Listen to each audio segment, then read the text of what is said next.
Okay, good evening, everyone. Welcome to the City Council regular meeting. I would like to call this meeting to order. Please prepare for the invocation and Pledge of Allegiance.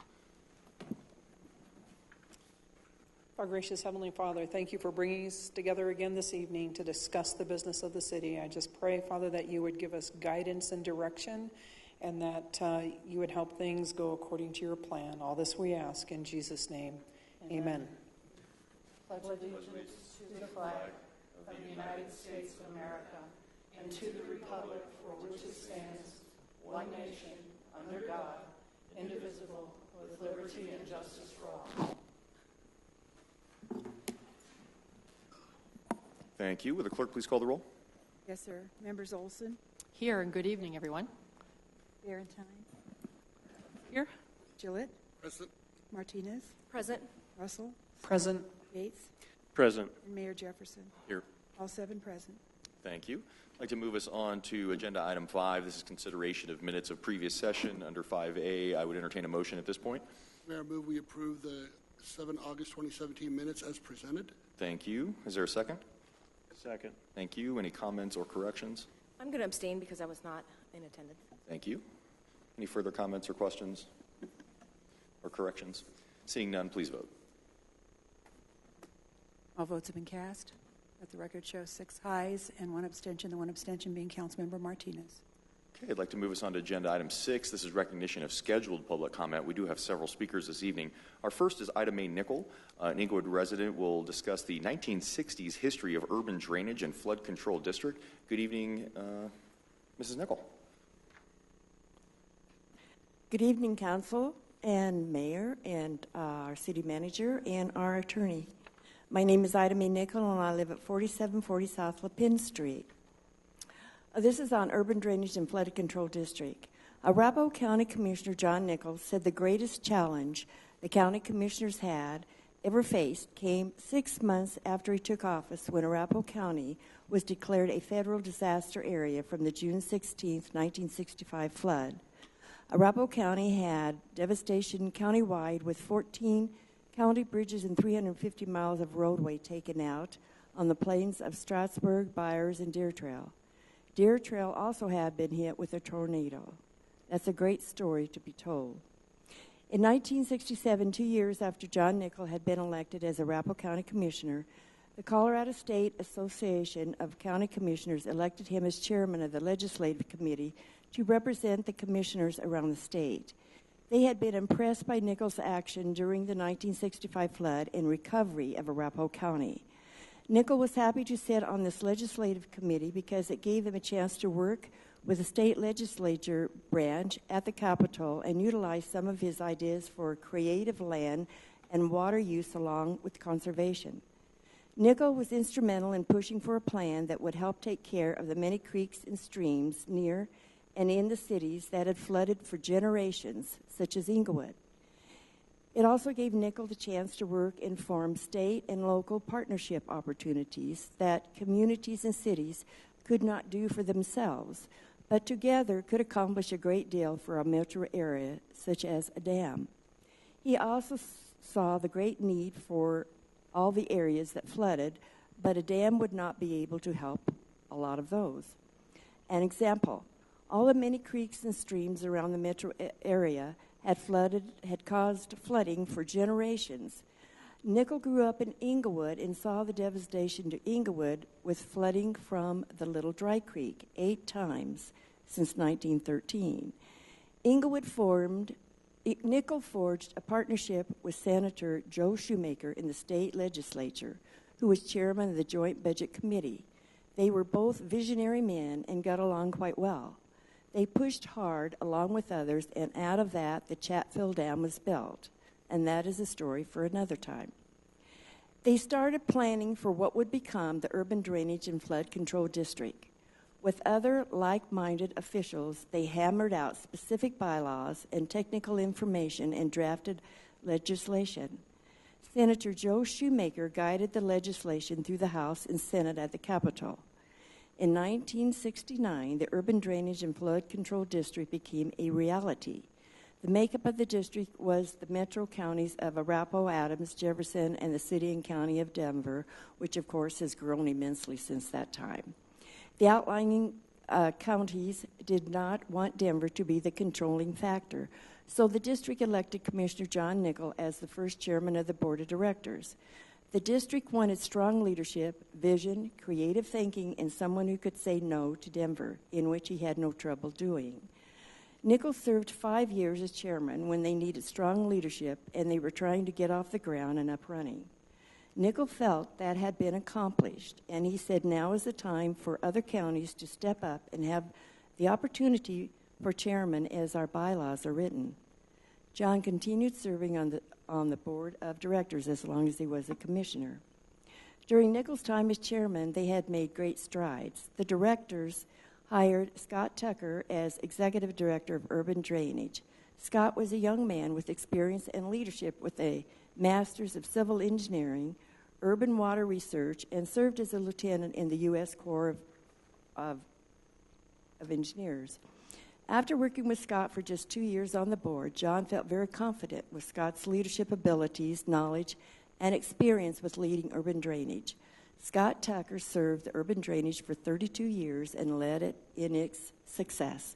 He retired in February 2004. Among the first jobs the urban drainage completed was the Inglewood Earth Dam, at Arapahoe and Holly at Little Dry Creek. Has not flooded Inglewood since the flood in 1965 when urban drainage came in. The dam was the first thing they did. And it has saved Centennial, Greenwood Village, Cherry Hills, and Inglewood as it flows west to the South Platte River. And now the beautiful project called River Run Trailhead Park down by the Platte River and the Inglewood Golf Course. Urban drainage has been a huge part of the development and construction along the Platte River. If you look up urban drainage website on any, if you Nicole, look if up I could get you urban to conclude your drainage comments. website, can I just do my last 3 lines? Please, very quickly. On any site, you will not see John Nickel's name, as they don't go far enough back in their history on any accomplishments in Arapahoe County. In those days, pictures weren't taken and things were not the big deal as they are now. But he would still be so proud of urban drainage and their accomplishments today. They are known worldwide. Questions from council for Mrs. Nickel? Seeing none, thank you, Mrs. Nickel, for coming and sharing the story. I'd like to move us on to our next scheduled speaker. This is Elaine Holtz, an Inglewood resident. Will be present to talk about accolades. And on deck is Kathy Woody. Good evening, Mrs. Holtz. Joe. Holtz, excuse me. H-U. Elaine Holtz at 3333 South Lincoln Street, apartment 706, Englewood, Colorado 80113. I have some good news tonight, because when I received my copy of the Englewood magazine, I read it from cover to cover. What a fantastic job was done by very talented people, and they need to be congratulated. And it leaves a different impression of our town. It really shows it being an upbeat and ongoing community, one that would attract people. And I'm very glad to see that happen. Another thing is I was so pleased at that council meeting when there was so much discussion going on that was of a very positive nature. To me, and I've been coming to meetings since 2009, to me, that is what a study session is all about. And you did a fantastic job of finding out exactly where we stand and really making sure that you understand the issues at hand. And I just want to see you continue to do this, because as you continue doing this and agree to disagree, but take the city's needs into proper perspective and think about the people. That was a great, great study session. Unfortunately, you have inherited the decisions, the wrong decisions of previous councils. Not just one, but many for a period of time. And it's a tough job trying to put our city back on square footing, but it can be done. Overtaxing homeowners is not a solution. It just opens the door to more builders. It chases people away who support our community and who want to live here. And as a result, we have more building, more construction of multiple housing, and we cannot handle it with our system right now. I'm wondering if we're going to be able to handle what we were committed to build by the previous council. Now, as far as our expenses are concerned, the budget is really a projection for 1918. Maybe that was a term was never used to make you understand. It's a projection based on previous facts. It's not written in stone. So there is room, but you do have to know where we stand and how the money is coming in. And I see that that's ongoing, and that's very important. Because we are still in trouble. It's tough times. And when there are tough times, you have to pull in your waistband. You have to give up some things to do what is more of a priority. So priority spending and making sure that what you purchase, you're getting maximum for the dollars spent. So just get on the phone and call companies if you need something. And I don't understand why, because every 3 years you have to change something, you have to upgrade equipment. You know, it shouldn't be determined by age. When you have a lot of money, okay, fine, change it every year, change it every 2, 3 years. But as long as the equipment and the procedures are being fulfilled, let it go longer. You don't have that extra money. You have other priorities. And you need to also consider freezing salaries, eliminating bonuses for the period of time. These are all the ways that you save in order to handle the majority of things. So priority spending is primary. And this can be done. It just takes working together to get it done. Thank you. Thank you, Mrs. Holtz. Let's see if the council has any questions for you. Seeing none, thank you for speaking this evening. Our next speaker is Kathy Woody, an Inglewood resident, addressing council regarding immigration policy. And on deck is Andrea Mannion. Good evening, Mrs. Woody.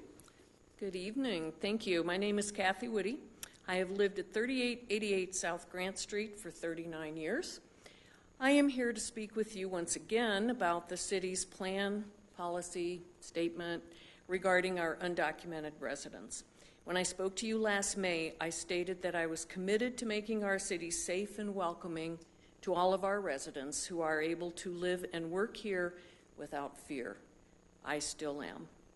At the end of City Council meeting on May 15th of this year, it was my understanding that there was a consensus among City Council members to review Inglewood's immigration policy and develop a more welcoming and inviting one. You indicated that you would begin this work after the Colorado Municipal League in July. So I wonder how your work on this is coming along. When I met with City Manager Keck last February, he said he would speak with Mayor Jefferson about bringing this matter up about an immigration policy at Metro Mayor's Caucus. Mayor Jefferson indicated to him that he probably wouldn't do this, but would discuss the issues informally with some other mayors in the region. I wonder, Mayor Jefferson, if anything has come of these discussions. Also, I continue to be concerned that the immigration policy on Inglewood Police Department's website is entitled Colorado Association of Chiefs of Police Position Statement on Immigration Law. This is not accurate. I have given you all a copy of the final ordinance the City and County of Denver has written. This ordinance is expected to be voted on and pass next week. It states, over 150 city and county employees working in the courts, probation, and community service departments will be prohibited from sharing any information with immigration agents. It also states, the city will end its SCAAP contract with ICE at the end of the year, which will result in the Denver Sheriff no longer asking about immigration status and country of origin during the jail booking process. These statements are in direct conflict with this statement on the Inglewood Police Department's website. Our member agencies continue to work cooperatively with Immigration and Custom Enforcement, ICE, to include cooperating with our county's jails to share information on the national origin of all arrestees who are jailed. The immigration policy given on the Inglewood Police Department's website is not aligned with Denver's final ordinance and therefore not a position statement of the Colorado Association of Chiefs of Police, which of course includes Denver. In my opinion, it is only the third paragraph of Inglewood's immigration policy that is problematic. Last May, I also gave you a copy of the immigration policy developed by the municipalities of Vail, Eagle, and Avon. When you begin, or maybe continue, your work on developing a new immigration policy for Inglewood, this would provide a good model. That's why I share it with you again tonight. So in summary, I would like to know how far Council has gotten on developing a more inviting and welcoming immigration policy, if Mayor Jefferson has spoken with mayors of other cities in Colorado about what they are doing in this regard and gotten any ideas, and if City Councilwoman Martinez has made contact with anyone on Westminster's Inclusivity Board and gotten any ideas that could be incorporated in our new immigration policy. If Council would be open to developing a committee to work on drafting a new, more inviting and welcoming immigration policy, I would be happy to volunteer to be a part of it. Thank you. Thank you, ma'am. See if Council has any questions for you this evening. Seeing none, I'll thank you, Mrs. Woody, for being here and speaking. Our next speaker is Andrea Mannion, an Inglewood resident, will address Council regarding ACE. I don't see Mrs. Mannion here this evening, so I'll move us on to agenda item number 7. This is recognition of unscheduled public comment. We do have 2 speakers signed up this evening. The first is Dana Clark, here to speak about immigration, and on deck is Doug Cohn. Good evening, Mrs. Clark. I've been here before. Hopefully you guys remember. I've sent several emails periodically to try to remind you that we haven't forgotten about this issue, and usually try to reference something that's in the news to try to highlight, so it's not just my opinion, but something that's specifically happening. So I brought something again tonight that I can pass out. I think last time I gave it to the desk to pass out. I try to keep it super brief, 1 page, just referencing some headlines, and they kind of are on a couple of different points. One is, I know not everyone is influenced on this topic if we talk about emotional pleas about the impacts on families of undocumented workers.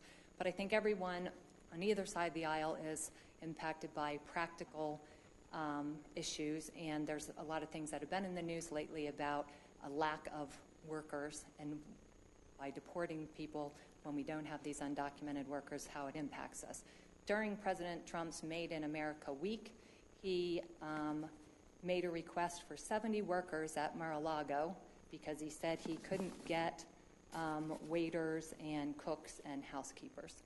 So it was sort of an ironic time for him to say that he couldn't find those in all of Florida to work at his resort. And I think probably everyone's seen the headlines about vegetation, crops literally rotting in the fields because we don't have anybody to pick them. I think in 2013 there was a bipartisan group that included Bennett from our state that tried to work on something that was practical so that we didn't have people who were causing problems, but we did have the workers here that our country needed. And we've sort of gone away from that with this new policy. And I think people also are concerned and think it's just a Republican thing, but Obama actually deported 2.7 million immigrants.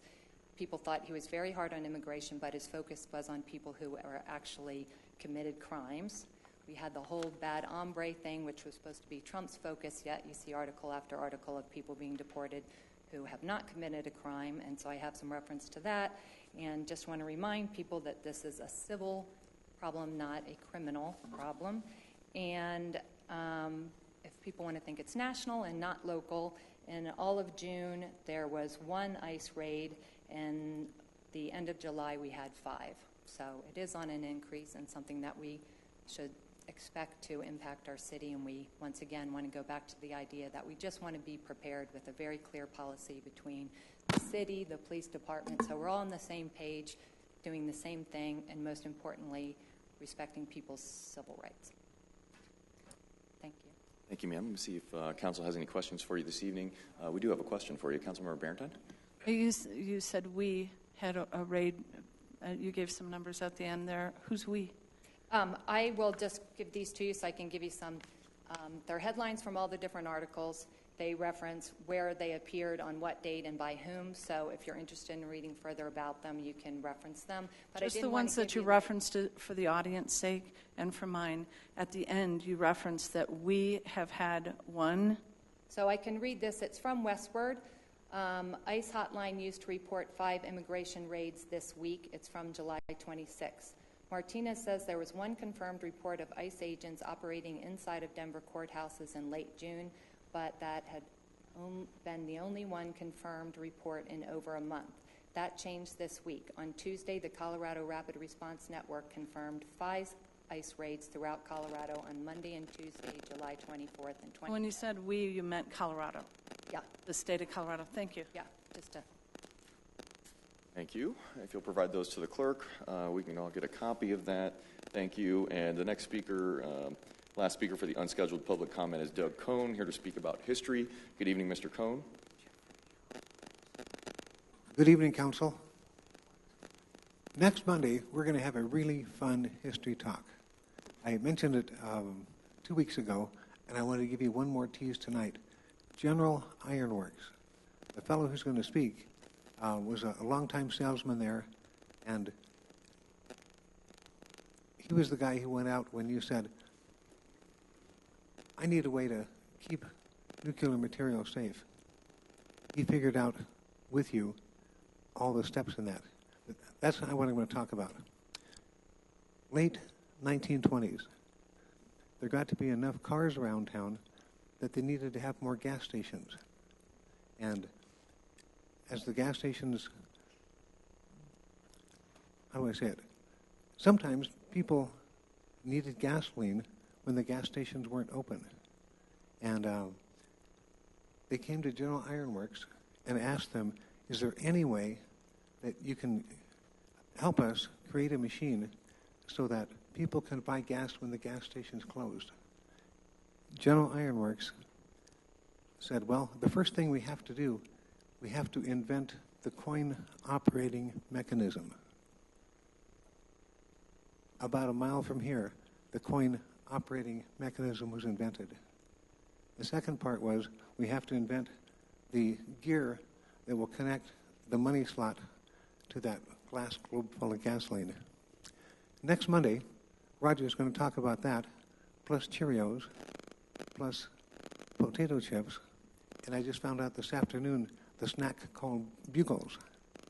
They invented the machine for that too. Anyway, next Monday, 2:30 here at the library and 6:30 over the Bob on Broadway.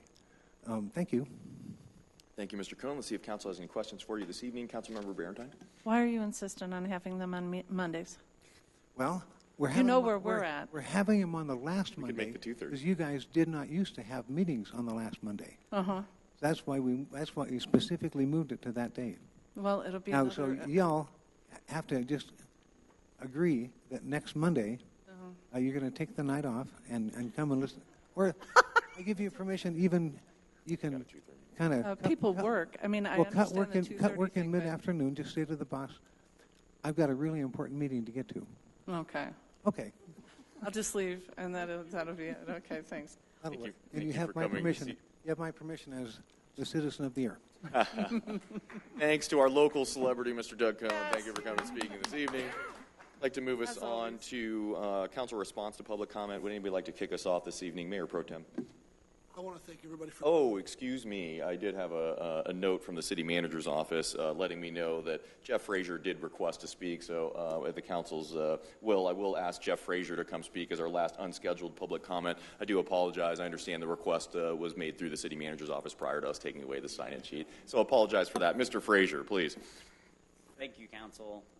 And I especially want to thank our incredible city employees. The study session tonight on sustainability, options to lower carbon emissions here in Englewood was extremely encouraging. It was great to hear you all working, asking substantive, important questions on this important issue. So I want to applaud you all for evaluating this issue as well. Now, even if you think climate change is not a problem, or it's a hoax perpetuated by the Chinese or what have you, we can all agree that cleaner air and local good-paying jobs are a good thing for everybody.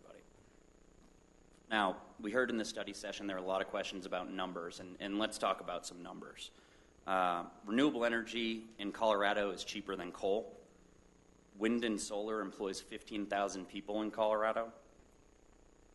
And the greater energy or energy efficiency, clean energy industry employs 62,000 people. Coal employs 4,600 people in Colorado. Wind is the cheapest form of energy in Colorado. That's per 9 News and several studies that have evaluated the issue. The cost to install solar dropped 70% since 2010. The average price of wind dropped 50% between 2009 and 2014. Let's reap these economic benefits. Englewood's been a visionary throughout its history. Look at our water rights. Let's be a visionary here. Let's be a leader. It's the economically smart thing to do. And mind you, all these cost comparisons with current electricity are based on current rates.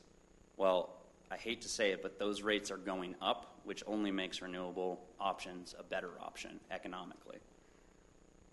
The opportunities are endless. We have some really smart people, Mr. Keck and his staff, who have some great options here. And we have a couple good places to start. There's 3 things we should do. The first is approve the biogas plant. It makes sense, economically and environmentally. The second, let's study and establish our own solar garden here in Englewood. It sounds like Centennial Park has some possibilities for that. Certainly we should evaluate the current Amoresco plant and evaluate the economics of that. Most importantly, though, let's commit tonight to developing a climate action plan. Let's commit to lowering our emissions. Other studies have done it. In fact, other cities have done it. In fact, Denver, Boulder have committed to 100% renewable electricity by 2050. I think we can commit to 30% reductions below 2016 by 2030. And let's work with residents and businesses. This is going to be a partnership. If on this climate action plan, there's a lot of people here tonight who are willing to spend time and assist the city with that, myself included. So put us to use. Let's make it happen. I'm about to have my first child here in Englewood, and I'm going to raise that kid here. I want that kid to breathe clean air. I want that kid to have good jobs here in Englewood. Fraser, if I get you to wrap up.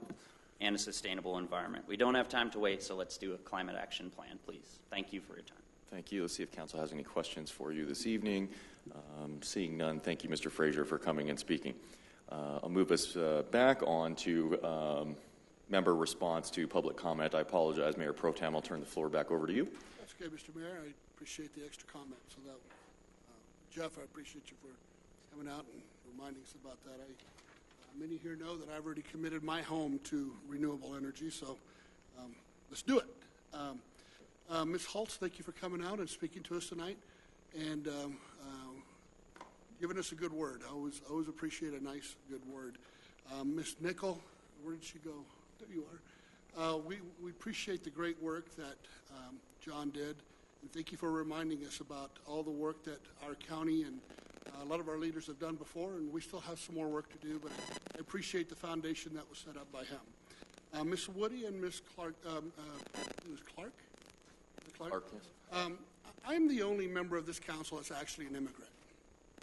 I came here as a young man and with my family, so I have a part of my heart for immigrants and know what it's like to come to a brand new country, and but I also know what it's like to go through the rigmarole of getting your papers done and getting things that need to be done as well. One of the things I appreciate about this city is this city has no official policy on targeting undocumented. I have ridden with our police department over my 8 years on this council nearly 20 times, and never has the police ever targeted and undocumented or put them in jail for a specific reason unless they were committing a crime. One of the things that we are as a city is we are a very inclusive city. We are a city that also despises hatred and bigotry.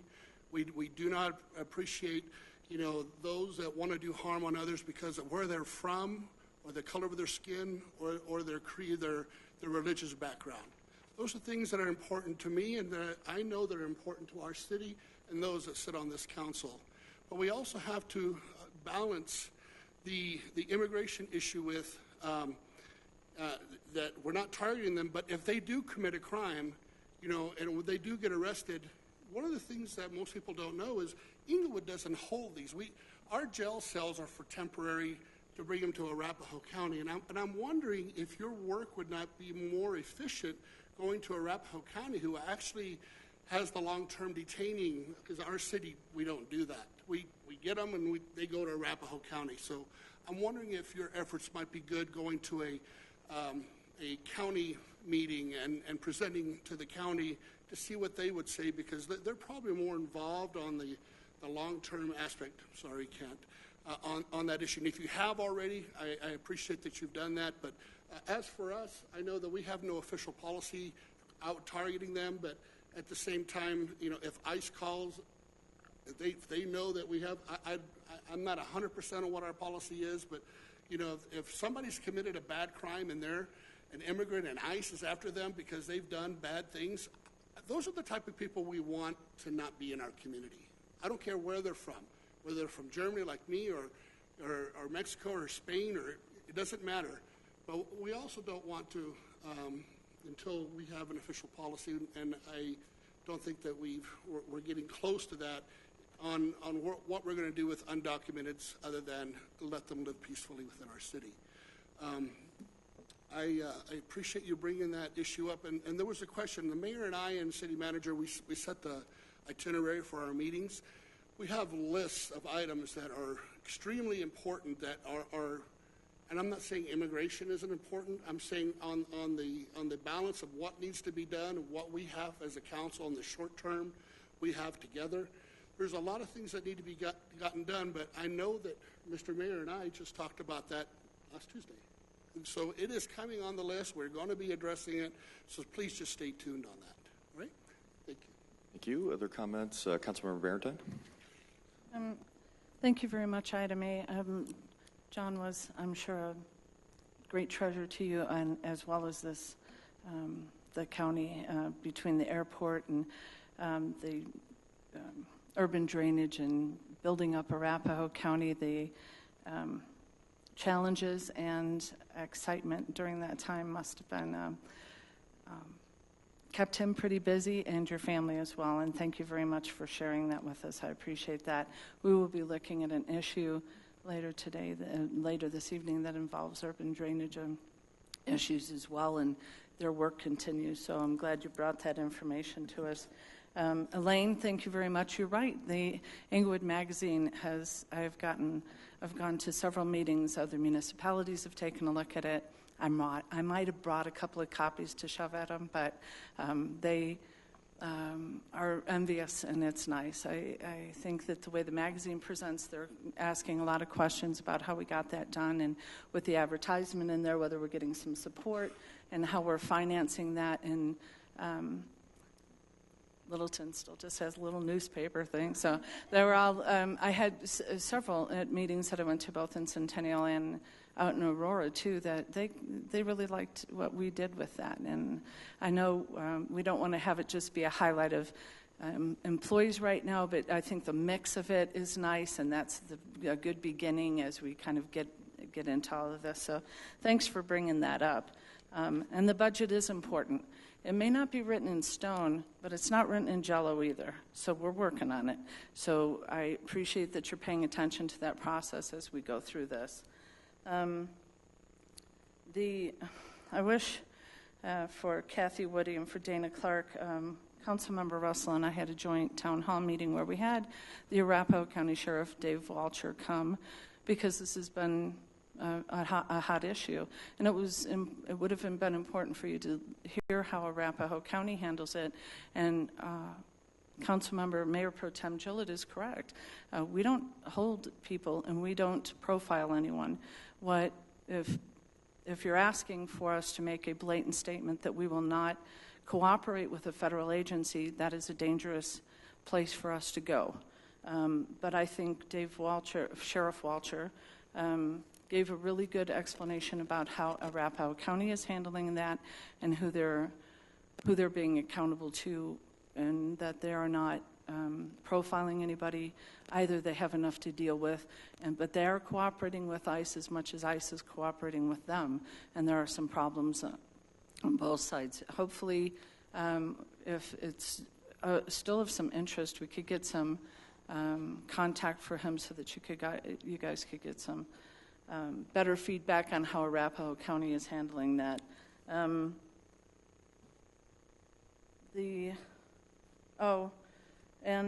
For Mr. Frazier, I appreciate so many of the meetings that I go to, and I deal with so many people who are into sustainability and issues that are going around, and I really do try to focus on what this community has power over, and it's not the Paris Accord.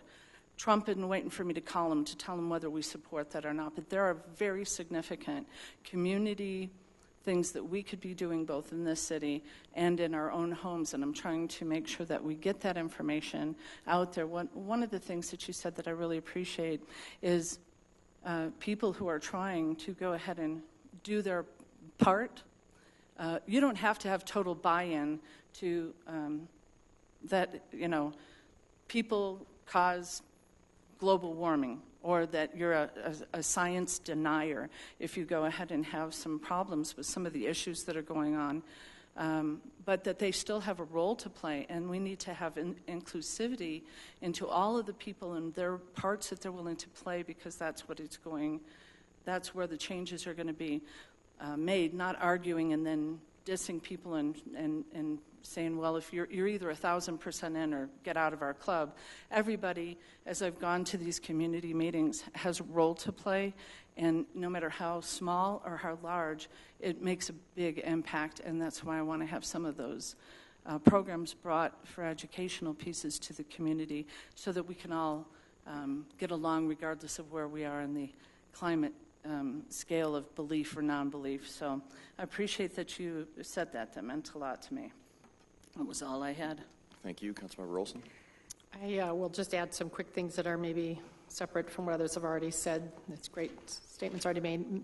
Ms. Nickel, I wonder if we might take your history page here and submit it to the Urban Drainage Board to see if they would include some more history further back, because that's not that far back.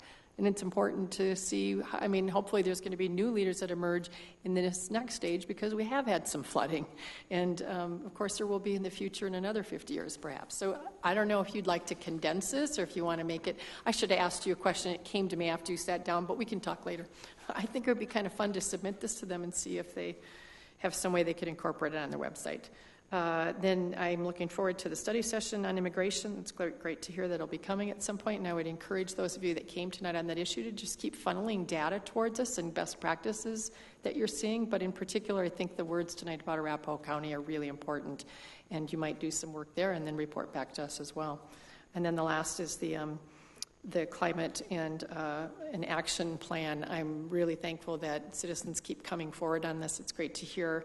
And again, I would say keep giving us data. You mentioned some tonight. It would be great to know where those actually came from and what the research documents were, to start building our background and understanding of this to create good decision making around it. And again, best practices. If you see some from other cities, funnel them our way. That's one of the best ways to help influence. So appreciate those who came out.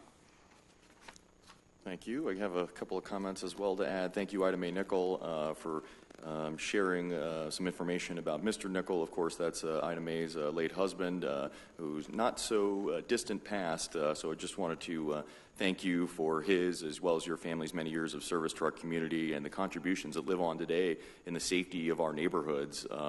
Although we are dealing with some Northeast sort of drainage issues, it's nothing compared to what the community was dealing with and those life safety threats that could really just be unfathomable today to our residents and our businesses. So thank you for those contributions, and I love the idea of submitting that perhaps to urban drainage and flood control as well.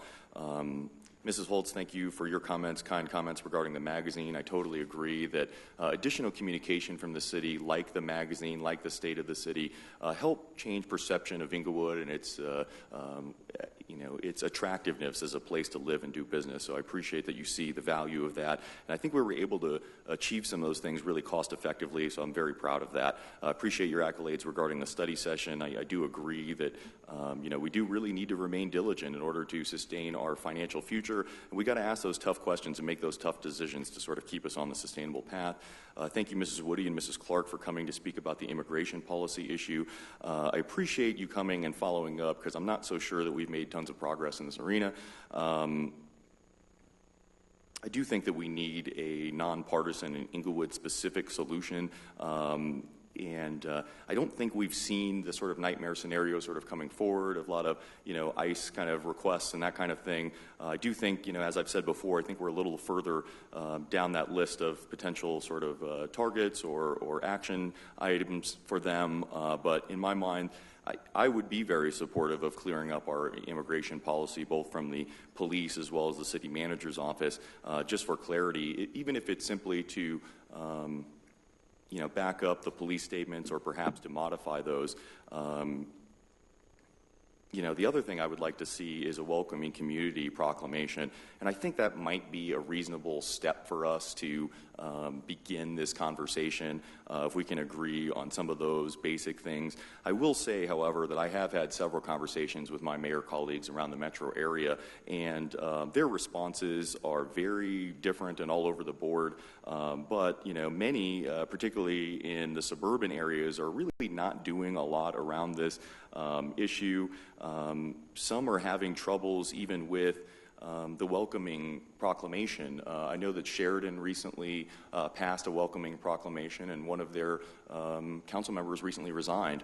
And so I'm realizing that even the idea of a welcoming proclamation has its, political implications for some folks, and is not perhaps as an easy sort of bite-sized piece as I think it is. But I do think that that's kind of the reasonable starting point.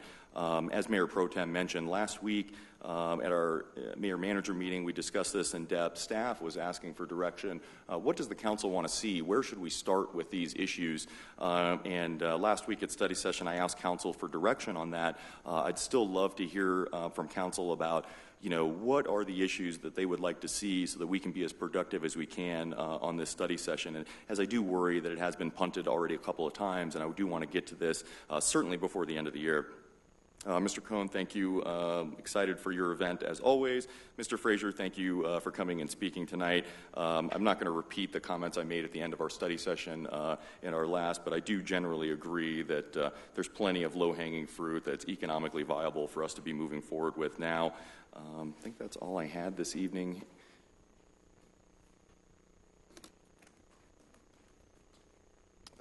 I'd like to move us forward. Councilmember Martinez, go ahead. Thank you, everyone, for coming tonight. I'll mention just a couple of things that my fellow council members did not mention. Ms. Woody and Ms. Clark, thank you for bringing this up to us again. And I did reach out to the Inclusivity Board, or the council members on Westminster City Council who work with this board. They're doing really great work, and they've already won awards, actually, for the work that they're doing with their Inclusivity Board, which is really encouraging. So I will be sending that information to council and also to you, to the both of you. And they do have a nice welcoming community statement too. I think for us that might be a good place to start the conversation. So we get that at least conversation started in a way that's easier to digest, if you will. Also, thank you, Mr. Frazier, for coming, and a lot of the members of CASE for coming to share your concerns about sustainability. I also share those concerns, and am also very supportive of the biogas initiative and very supportive of a climate action plan. So thank you for coming. Thank you. Seeing no further comments, I'm going to move us on to agenda item 8. This is communications, proclamations, and appointments. Nothing under that, so I'll move us on to agenda item 9. This is the consent agenda items.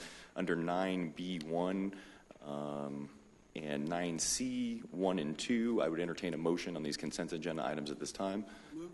Thank you. Is there a second? I'll second. Thank you. Comments on this? Councilmember Valentine. I'd like to pull 9C2. Thank you. Any further comments? That leaves us with the consent agenda item of 9B1 and 9C1.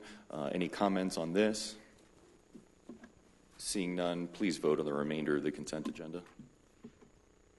All votes have been cast. Record shows 7 ayes. Thank you. I'd like to bring us back to 9C2. This is the Dry Gulch floodplain resolution. Staff recommends the council pass a resolution endorsing the adoption of the Dry Gulch floodplain by the Colorado Water Conservation Board. Our staff sources are Engineer 3, Paul Weller. Thank you for stepping forward. I will ask to, since this is a consent agenda item, to skip any staff presentation and go directly to council questions for staff. Are there any council questions for staff at this time? Thank you. Councilmember Russell. Can you tell me, was there any outreach to the public after we met on this in the study session to reach especially the people that would be in that flood zone? No, there was not with this particular motion or policy. Okay. Thank you. Thank you. Councilmember Barentine. It says acceptance of the report by the Colorado Water Conservation Board will officially designate the mapped area as a floodplain, allowing the City of Englewood to regulate development per the Englewood Municipal Code, Title 16, Chapter 4, Floodplain Regulations. Since this changes issues, what people can build, what they have to do in those areas, it was my understanding that what we asked for was that those people in the areas that would be affected would be notified so that we could hear from them if they had any problems with this. And once we designate this as a floodplain, it's obviously changing issues regarding the use of their land. And so I'm a little disappointed that we didn't do that. I thought that was kind of clear. I understand that on here you say that the next step to officially a separate action by City Council would be required to authorize inclusion of the floodplain into the National Flood Insurance Program. But this is the first step with the camel's nose under that tent, and I think it's only fair to those citizens, those homeowners, to understand what's going on before we take any action moving this down the path. So I'm just confused. I thought we decided that we were going to have notification to them so that they knew what the process was and what steps we were taking. And this is the first step to putting it in a national floodplain. I mean, I don't understand why it didn't happen. We did have a public notice, public meeting, community meeting back in February to outline the process. The mapping has been submitted to the Colorado Conservation Board, and they will be accepting it, or they will be considering it as acceptance to the floodplain with or without the city's support. So essentially, your support of this resolution just puts your stamp of approval on the floodplain designation and an acknowledgement that the city will regulate it as a floodplain. Will the Colorado Water Conservation Board, if they accept this, be able to go ahead and have this same, will their acceptance of it move our properties into a designated mapped area as a floodplain? Or is that up to us to do? A state-regulated floodplain. It's not, and it will be up to the state of Colorado. Okay, because it's not, I'm not understanding that this is what we're doing. Is that, so if you're telling me, regardless of what this council does, that it's still going to be in a designated floodplain area, regardless of what we do, and it will still come under the requirements for the Municipal Code, Title 16, Chapter 4, and floodplain regulations on these properties, then why do we? Then it doesn't matter what this council does if it's going to happen anyway. Is that what you're saying? Yes. So once the state does that, then these properties are under that. Yes. Okay. Then I'm very disappointed that then it doesn't matter whether I vote or not, and I'll vote against it because I don't think that that's been accurately communicated to those properties.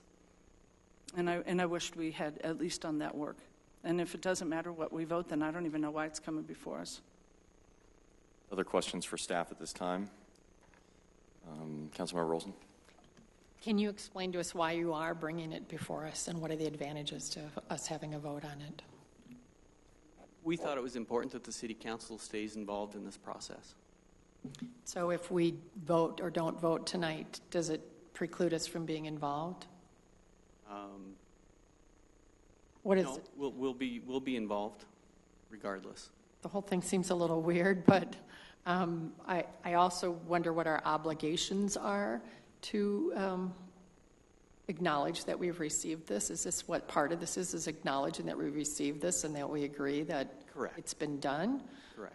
It's the other next stage and the one after that with FEMA that is my major concern, that we get information out to citizens. But, you know, the fact that this goes through one way or the other, it seems a bit inconsequential. But Thank you, there's got to be Councilmember. massive work on the next two stages. Thank you, Councilmember Russell. If this council voted no, you would go ahead and move forward with this step anyway. Is that correct? It's not action on our part, it's an action on the state's part.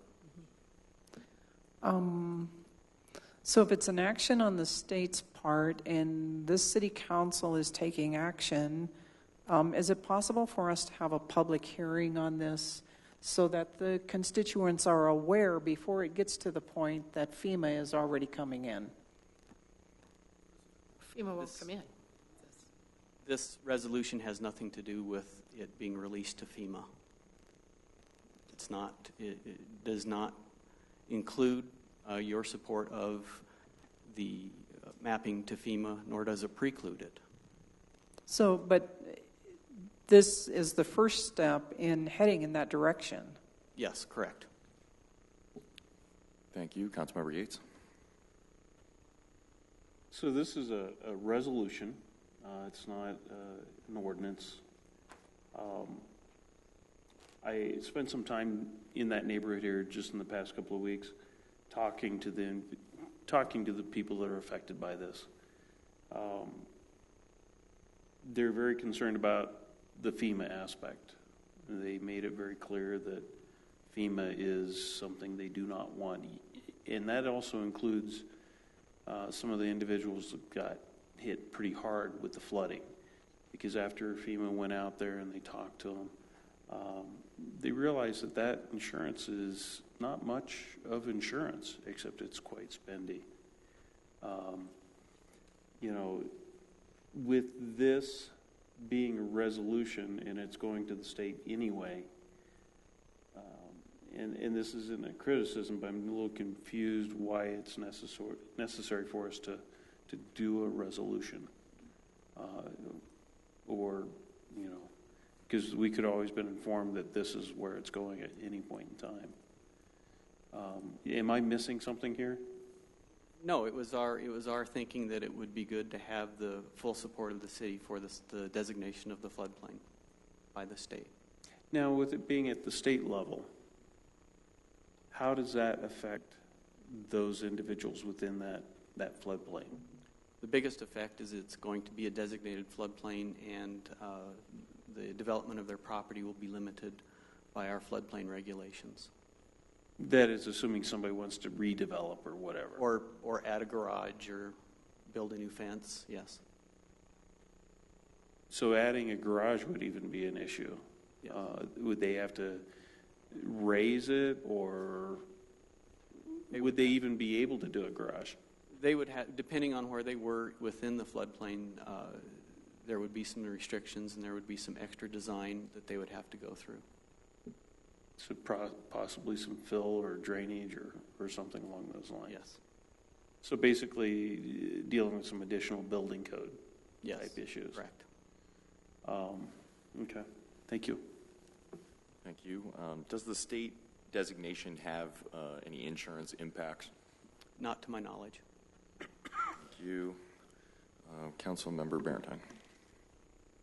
I have to vote on what you have here, and I wish we had followed through with the request that this council made to go ahead and notify the people in that area before we took any action. But what you state here in what I'm voting on, it says the endorsement of this report to the Colorado Water Conservation Board by the City of Englewood is an acknowledgement of the floodplain and a commitment to regulate the area as such. This impacts those landowners, those homeowners, and I don't think that we have, we asked to reach out and get that information, and I'm getting mixed messages now that no matter what we do, the state's going to do this anyway, and that is not what this says. It says that our action makes a difference, that it means something, and I can't do that. Thank you. Let's keep it to questions here. Councilmember Olson. So if we were not to do this and we did not commit to regulate the area, would we be considered negligent for not informing our residents that they are indeed in a floodplain that's been studied? And that's a difficult question. Because that's the piece that I read with this when I first saw it. I thought, I don't know, maybe the attorney can give some perspective. We would not be considered negligent for not, there's no liability even though the study's out, for us to have let someone put up a garage when we fully well knew that it was in a floodplain and it probably was not wise. Under the Governmental Immunities Act, you're allowed to make certain legislative decisions. This is a legislative decision. You haven't hidden any of the information that you've gotten that about this area and whether or not it's prone to flooding. So while you can be sued, no matter what you do, even for breathing, the Immunities Act is designed to allow you to make the best legislative decisions for your community without incurring liability for those choices. I guess my follow-up question to all of us, would our citizens actually view it that way? I mean, some of them are mad because they didn't know they bought into a floodplain that already did exist in the books, but they never knew about it, and they blame us for that as well. And that's really real estate exchange of failure in real estate is what I understand. But so that's why I thought this was fine the way it was, but I'd love to hear conversations when the discussion part comes. Thank you. Councilmember Russell? So it will impact whether they can build on their property. It will probably also impact the sellability of their property. There is a potential for that, yes. Personally, I would like to delay the vote. I would like to call for a public hearing to get more notification out to the public. So that we have some input on this. You sounds like a potential motion to table here coming, Mayor Pro Tem. You know, I want to make sure that I'm clear. What we're doing is we're being notified that this is happening, and we're acknowledging the notification. That's correct. Thank you. Thank you, Councilmember Russell. I'd like to make a motion to table this and to call a public hearing. Thank you. I'll second. Do you have a date in mind, or do you want to leave that open? Is there some requirement from the state? Is there some emergency to this? What's the timeline? I'm unsure of the state's timeline on it. They usually wait until they have several projects to review at one time. So we do have some time.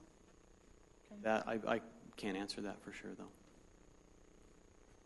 We do have a motion on the table to delay this conversation and to set a public hearing. Just for clarity on that motion, Councilmember Russell, did you want to make a date specific on the public hearing? City Manager Keck, if you wouldn't mind pulling up maybe the calendar and giving some options on that. I just don't have it right in front of me. Yeah, sure. And I think it's important for council, if you're going to move in this direction, to actually set a particular date. If not, then the motion without a date would mean the next business meeting, which would be your September 5th meeting. So, is there time to notify people? Yeah, I would think we would like to probably consider some time for dissemination of information. So September 5th, and then what would be the next meeting date post that? It would be the 18th of September would be your next date, which is a business meeting, regular business meeting night as well. Okay. Is that enough time to disseminate information? I believe so. And as a matter of fact, one of the things that's been confusing for you this evening, Council, is that staff was going to work towards a public meeting relative to the FEMA process. And I'm not sure, Mr. Weller could probably explain that better where they are, but Yeah, I think there would be enough time. We'd have to hustle to adjust for that 18th meeting of September, I believe. You know, thinking about the November election, I do worry just making sure that we've got enough time post the public hearing to approve whatever we do here, and that the new council wouldn't be seated without having the benefit of hearing the public hearing or getting opportunity to ask questions. So I think the mid-September meeting would be the last date, because that would leave 2 official meetings for this council, correct, in October to approve whatever we did. And so in my mind, if we went post that, I would think we would go post November 7th so that the new council would have the benefit of that public hearing. Yeah, you'd have meetings on October 2nd and October 16th, and then you'd have one meeting in November with which this seated council that's here today would operate. Thank you. Councilmember Russell, given those options, which date would you like to motion set in your motion? I think the second meeting in September would work. Thank you. Do I hear a second on that motion? Second. Thank you. I'd like to turn it over for conversation on this motion. Councilmember Yates.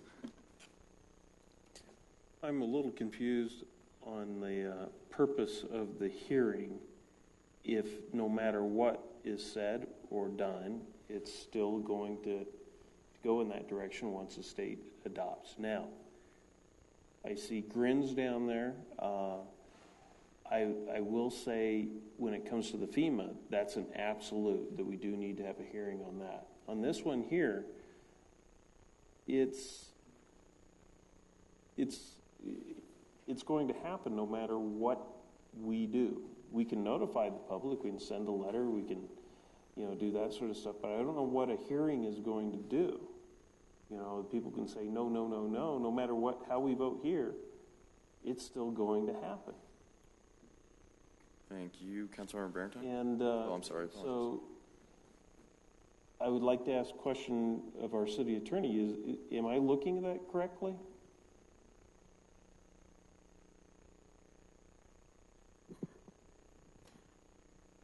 I don't know that this is automatically going to be adopted and approved by the state. I do understand that the state process, which is being discussed, is not the FEMA process, which is something that will have to come along later and will have to be looked at by City Council as a separate issue. I do know those two things are separate. After reading this documentation, I didn't understand that it was an automatic that Colorado would be accepting this into the floodplain. What do you know about that? My understanding is based on conversations I've had with the staff at Urban Drainage and Flood Control District on the process. That being that the submittal of the mapping to the state is a precursor to the state adopting it, that they normally accept those. So if your understanding is once this is submitted that it's pretty standard that it is adopted, then having a public hearing over whether or not the state will adopt it is certainly outside your purview. However, as I'm understanding the purpose of the public hearing, I think the purpose is to inform the people in that community that the broader process is happening, not just the state, but the FEMA, and bring them in here at the beginning so they'll get a voice. And if possible, they would be aware and be able to go to the state and advocate on their own before the state. So there could be some outcomes to this, informing them at this stage. Back to Councilmember Yates. So, since there seems to be some gray area here if the state will accept or not, I mean, there's some confusion if that's going to actually happen or not. Can we table this with the idea that if that is true, that we go ahead and go to the hearing process? We can go ahead and make a decision tonight for a hearing, but maybe I'm making it too complicated. Motion on the table. But if it's not an automatic function, then I'm not so sure that we need a hearing, but we definitely need to make sure that we need to do the process for the FEMA hearing. Thank you, Councilmember Barrington. I'm not getting a solid answer, commitment that this is actually an automatic process, and I would find it difficult to believe that this would be coming before this body, and it really doesn't matter what we vote. The state's going to do anything anyway. So I do think it matters, and I would like to see the process and get a little bit more understanding of what our acceptance of this means as far as the state level piece of that, so that we're all in agreement a little bit more on solid ground on that. Not only that, but this is not just a notification. We are agreeing, and our word means something. And if we're passing this, we are agreeing and making a commitment to regulate the area, this floodplain area, as such. We are agreeing to take action and handle these properties different tomorrow after we vote than they have been handled yesterday. And that matters. And I wanted those people notified. And I think that if we're going to keep going down this path, that this is a significant communication tool that we can use in addressing the issues for the floodplain and the national floodplain, and it gets it started. And I think that's very important for the community to be involved. Thank you, Mayor Pro Tem. Thank you, Mr. Mayor. I have a couple of issues with this, with the motion. Number one, part of this floodplain goes through Denver. We can't control what happens with Denver, whether or not this plan, controls Denver. It's controlled by the state. Secondly, a public hearing is to gain testimony, to make a decision on facts that can either go for or against a proposal. There's no proposal to go for or against. It is just acknowledging what the program is. I am not in favor of delaying. Denver's got to deal with their part. We know that this is an issue. I would like a way to notify our residents that are involved, but I don't believe a public hearing is the proper process for that, because that invokes testimony, and I don't. Help me understand why we would need testimony. Everybody can come say, yeah, I don't like it, or I do like it, or we can say we acknowledge the plan or we don't acknowledge the plan. But Madam City Attorney, could you please give me clarity on?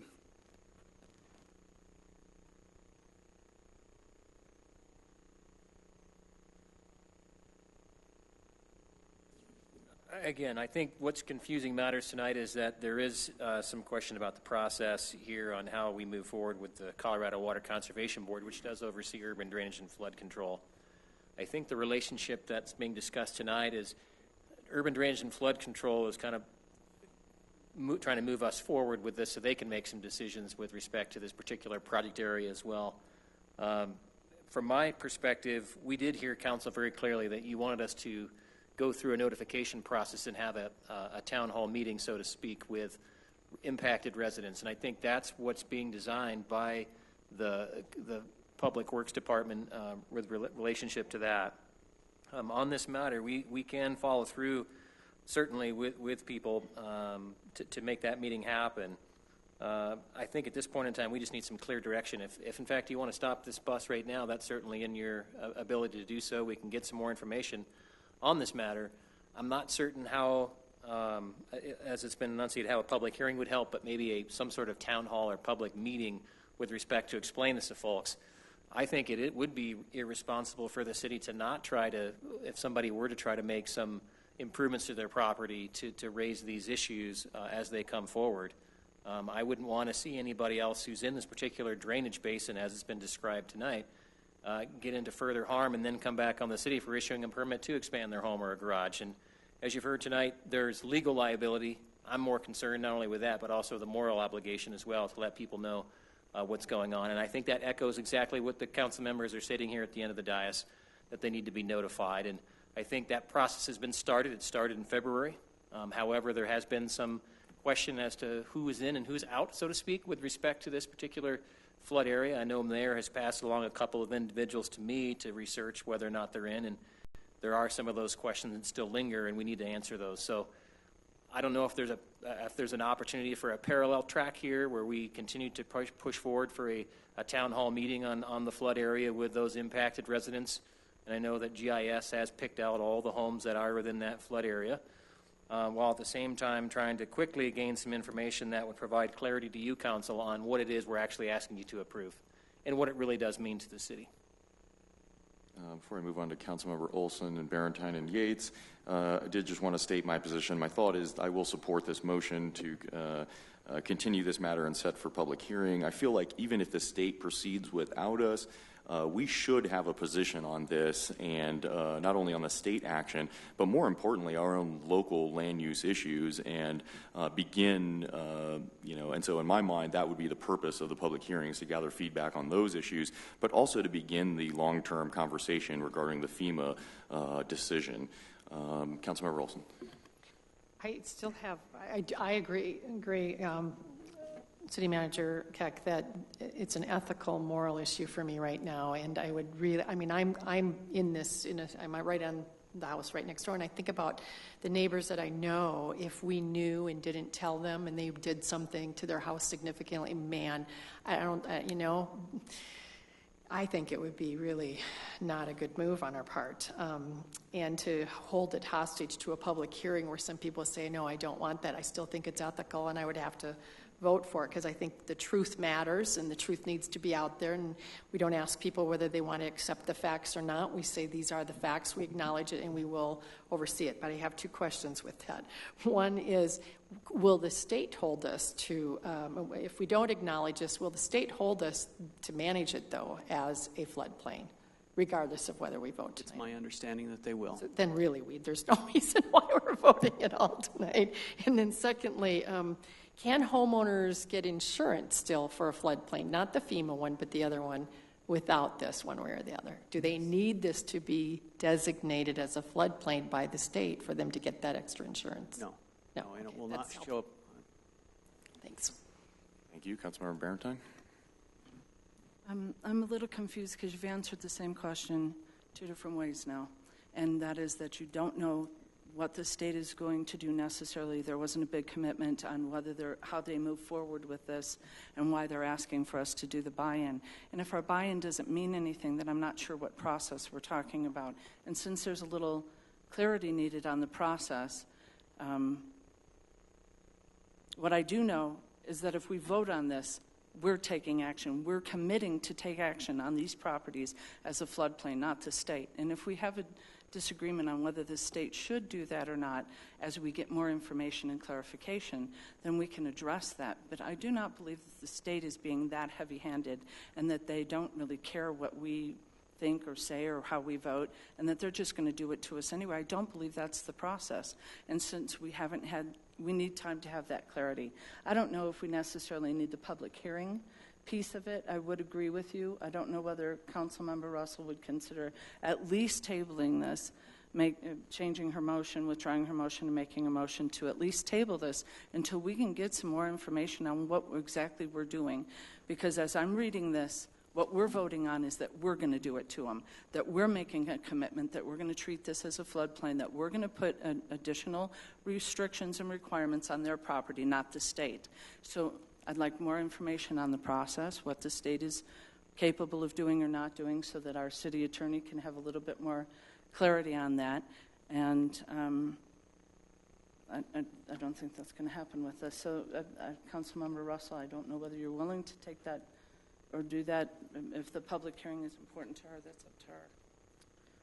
Thank you. Councilmember Yates. Actually, I think where we're at, we should table it.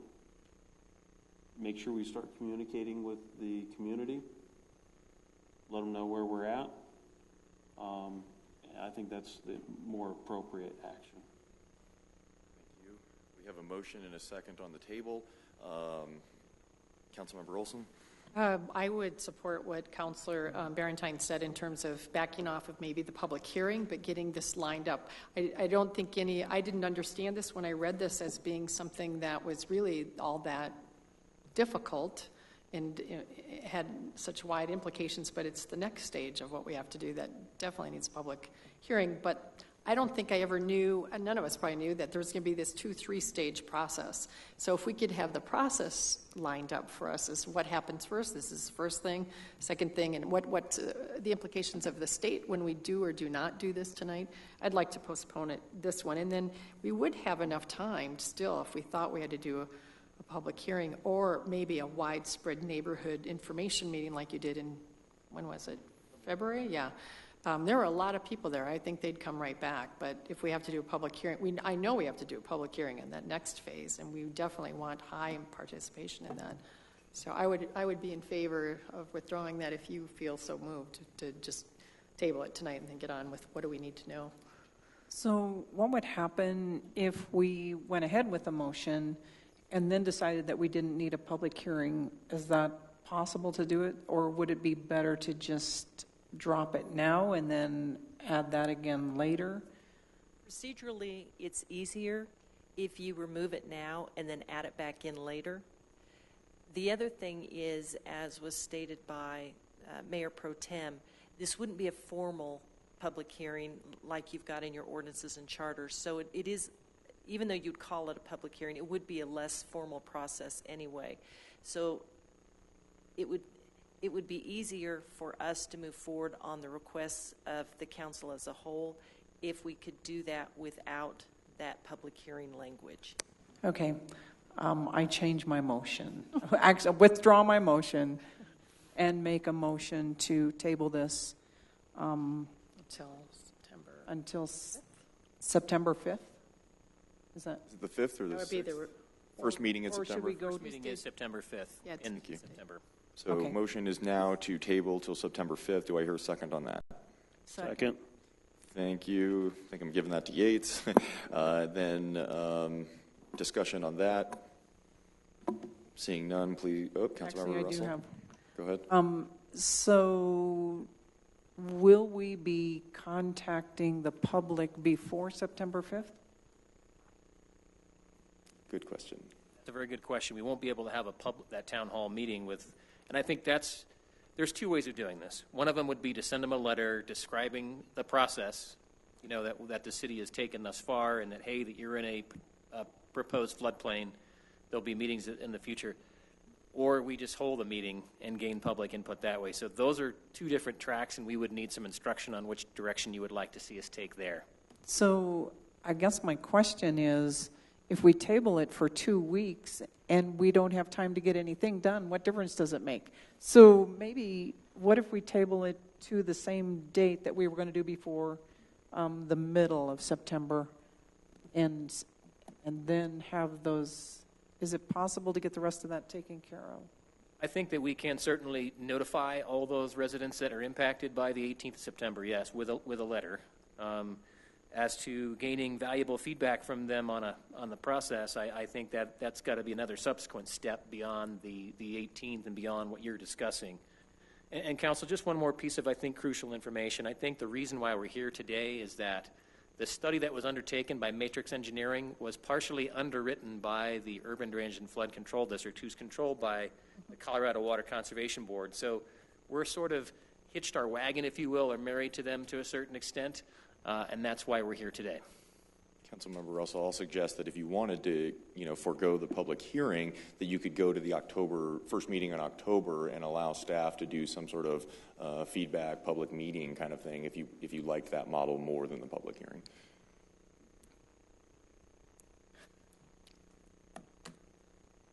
Kind of your call with the motion here. So I want to try to clarify that so we can get comments on the motion. Can I have feedback from the staff if that would be better if we go to October? Or May I put some feedback on, since I was out there talking to these folks? Certainly. Are you okay with that, Councilmember Russell here? She's got the floor right now. Decisions to be made.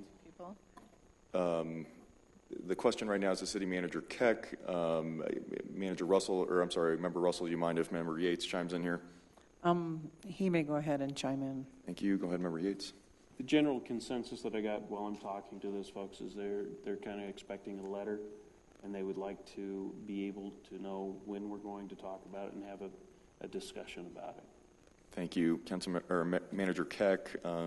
Back to the question of October 5th, leaving you some more time.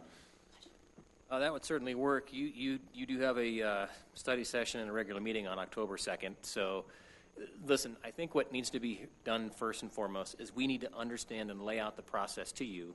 Then, therefore, we can then lay out the process to the public and then inform them. And so I think if you wanted to push this until October 2nd, we certainly could come up with the process subsequent to before that and then be able to discuss this proposed resolution at that point in time. Okay, so we could discuss it like at a study session or something. Okay. I think there's still room on our study session agendas between now and then. It's tight, but it could be done. Okay, thank you. Table it to October 2nd. Thank you. October 2nd. So that is a change there. So who was the second? That was Councilmember Yates. Are you okay with the second? Yes. Thank you. So there's been a friendly modification there to the motion. I'll turn it over to Councilmember Olson.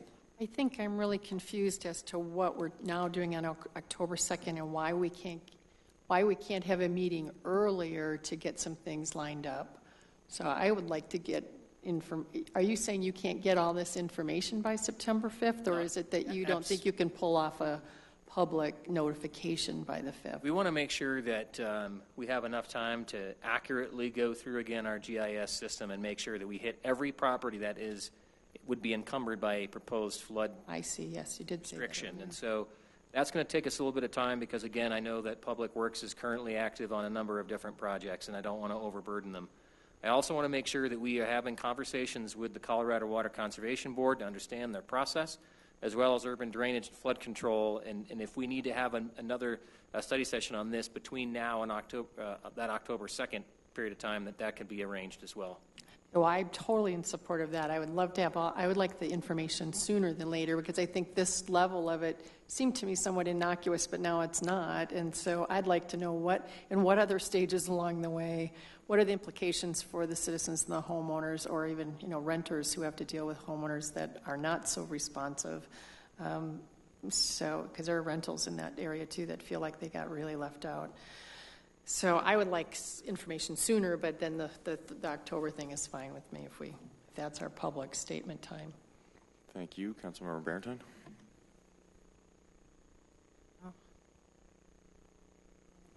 Oh, okay. Any further comments on the motion to table to October 2nd?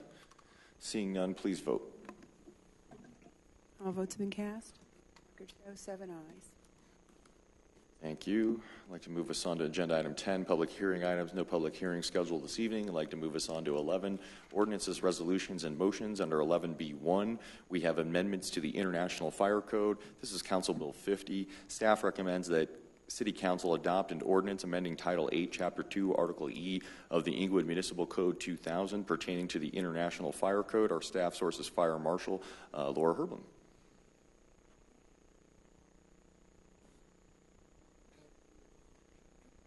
I think given that this is a second reading, I don't know that we have a substantial presentation from staff, but I think they're here for additional questions if council has any. Is that correct, Fire Marshal? That is very correct. Thank you, ma'am. Any questions? Or let's start with questions for staff from council. I was going to do the questions and then we'll do the motion. Any questions for staff? Seeing none, I'd entertain a motion at this time. I make a motion.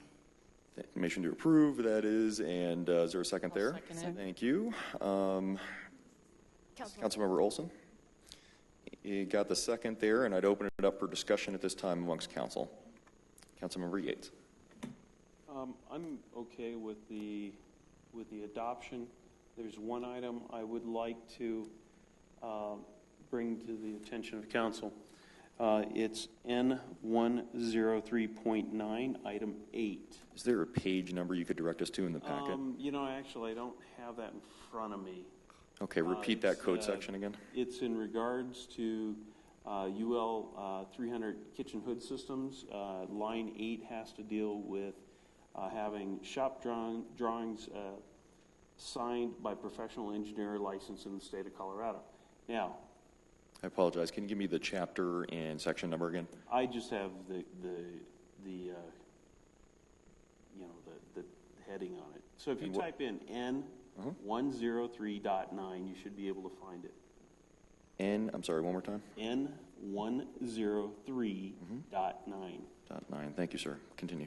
Now, my reasoning for bringing this forward is these systems, these kitchen hood systems, UL 300s, they're a pre-engineered system.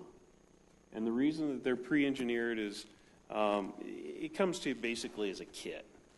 Now you have some designations as the types of nozzles that squirts the chemical out for the different types of cooking apparatuses that you have.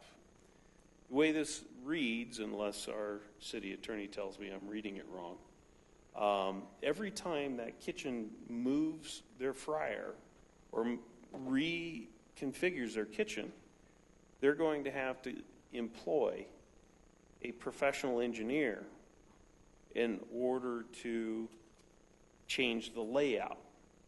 Where these systems are designed that if you have, let's say, a kitchen, a fryer takes a 2 flow point nozzle, and it needs to be at 28 inches, and it needs to be placed directly over the center.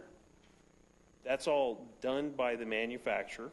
It's all in the instruction manual. It tells you exactly what you need to do. The only thing, and it's designed so you don't have to go out and hire an engineer in order to do this. I find that one specific line a burden to the community, to the business owner, when that information is just, it's there.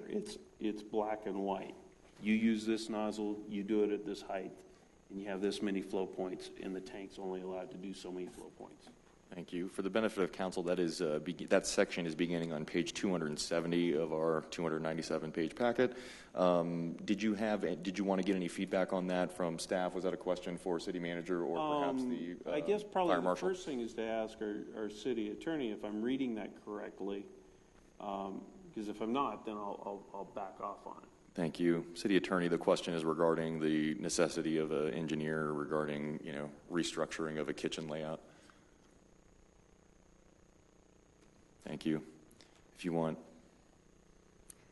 May I weigh in on this Please.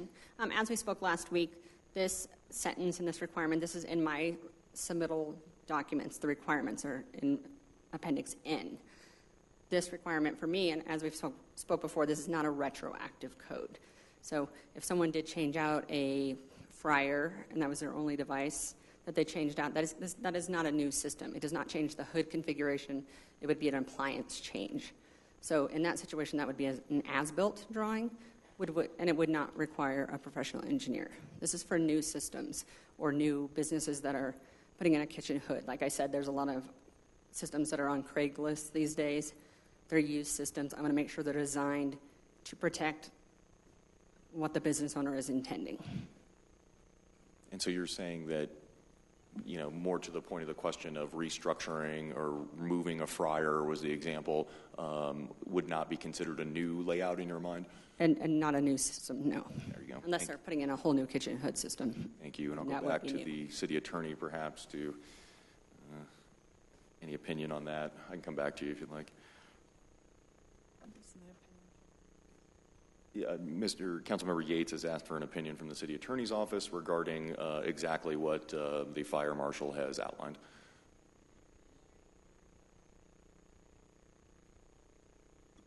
Just reading N103.9, Fire Department Kitchen Hood Extinguishing System, which is on page 223 of our fire code and 270, I think, of the packet. Yes.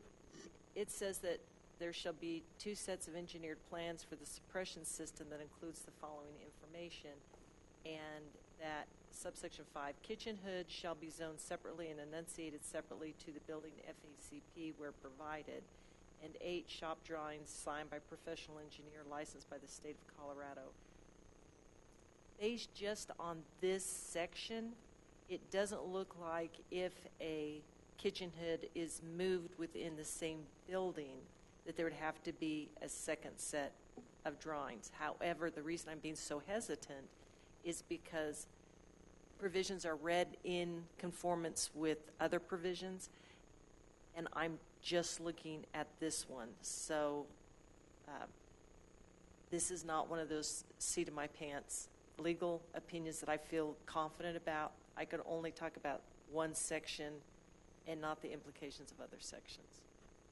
I would be willing to maybe change that as long as we can have something in there that indicates that on a new install that this applies for, because and Laura, I'm not saying this is what you would do, but I have been in jurisdictions where a code like this will be brought up. And yes, the intention was this, but the person who's doing the inspection reads it a different way, and it becomes a real nightmare. I'd like this to be kind of clear instead of ambiguous. The reason it's pretty clear, in my opinion, because this is my area, is that when every new business submits a submittal for a kitchen hood system, I have those drawings, I have those specifications, I have the specs, the type of building, occupancy, the type of construction. I have all that in my data. So for me to go back and look at the data and the flow points, as Mr. Yates spoke of, I have that information readily available to see if the new appliance is going to meet those engineering standards. New used systems out there sold on Craigslist or anywhere for that matter, I don't have the information backing up the data and the engineering piece of that. So it'd be repetitive of me to have another professional engineer look at the information that I already have available to me. So the new used systems, when they submit for plans, don't they provide you with the manuals for this stuff? Not everyone, no. That's why I'm cleaning. I've been here. I've been here Every for. other jurisdiction turn them down. I've been here 4 years, and we didn't have those submittal requirements documented specifically. So that's why I've learned over the last 4 years where I have the weaknesses and where there's holes in the system that I'm trying to address through this code adoption, so that I make sure the submittals are, more defined and clear, so that I get the same information from every submittal.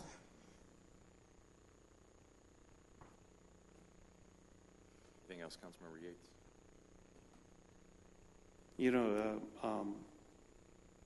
I understand where our fire marshal's coming from on this.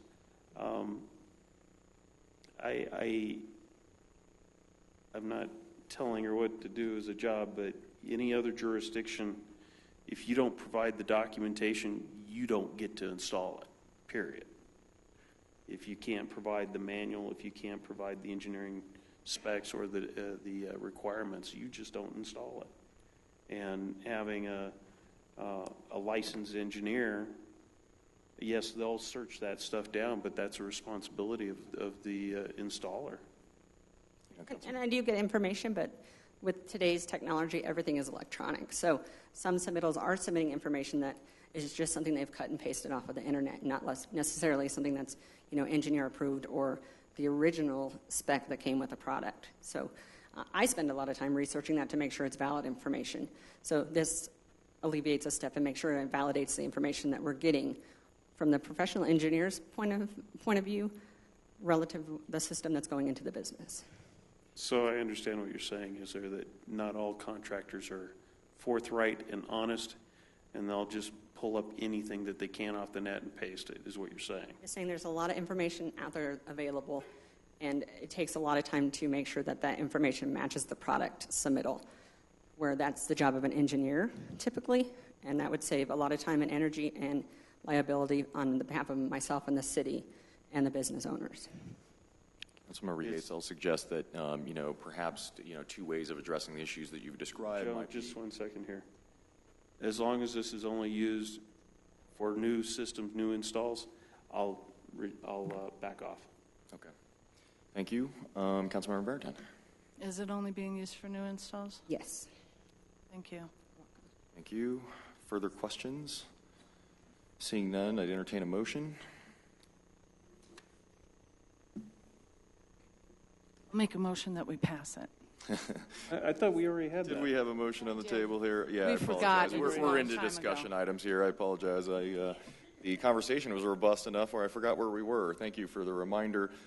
We do have a motion and a second on the table to approve Council Bill 50. Any further discussion? Seeing none, please vote. All votes have been cast. The Record shows 7 ayes. Thank you. Congratulations. I'd like to move us on. What are you going to do with your Monday night? 11C1. This is our waste management contract. Staff recommends that council approve by motion, the 5-year contract with Waste Management for citywide trash, recycling, and waste services for public facilities. Our staff sources are Finance and Administrative Services Director Kathleen Wrinkle. Good evening, Director Wrinkle. Good evening. So tonight I'd like to recommend that we pass this contract or approve this contract by motion. What we have is a 5-year contract with 3 options to renew. It is expected to save the city 42.7% of the current waste management type costs that we have, which is about $49,000 based on historical usage and estimates. So this is brought forward through the contract that we have with ERA, Expense Reduction Analysts. That was signed by or approved by council on August 1st of 2016. This is 2 of 10 projects that are underway, and we have 7 additional projects in the wings. It's a conservative estimate, and the city will share 50-50 in the savings with ERA for the first 2 years of the contract, and then the entire savings is the city's afterwards. Thank you. Questions for staff at this time? Councilmember Russell. So where in the paperwork does it tell us how much Waste Management is charging? Okay, at 42.7%, the full estimated price is $114,754 per year. This is being charged through various departments with their own, their own semi-contract with Waste Management. There's nothing signed. Estimated price. So we don't have a contract with Waste Management. ERA has a contract with Waste Management. We do not have any contracts with Waste Management. ERA is helping us put a contract in place. We did a bid. There were, there were 4 vendors. 3 of them responded, and this is the best value for the RFP.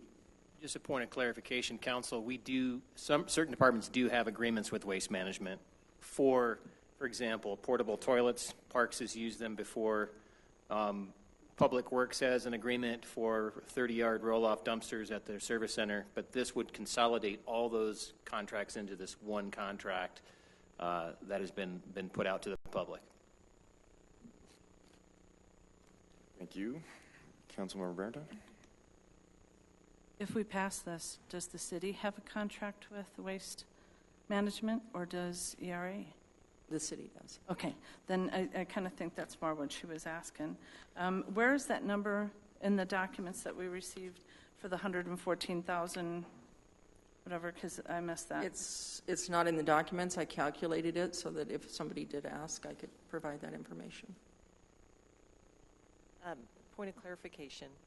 The costs are set forth in Addendum A, and basically, it started out as an RFP, and those portions of the RFP that set forth elements such as the cost per week or the term of the contract, those are adopted within the Addendum A, and I think there's a couple other addendums following that. Addendum B sets forth terms.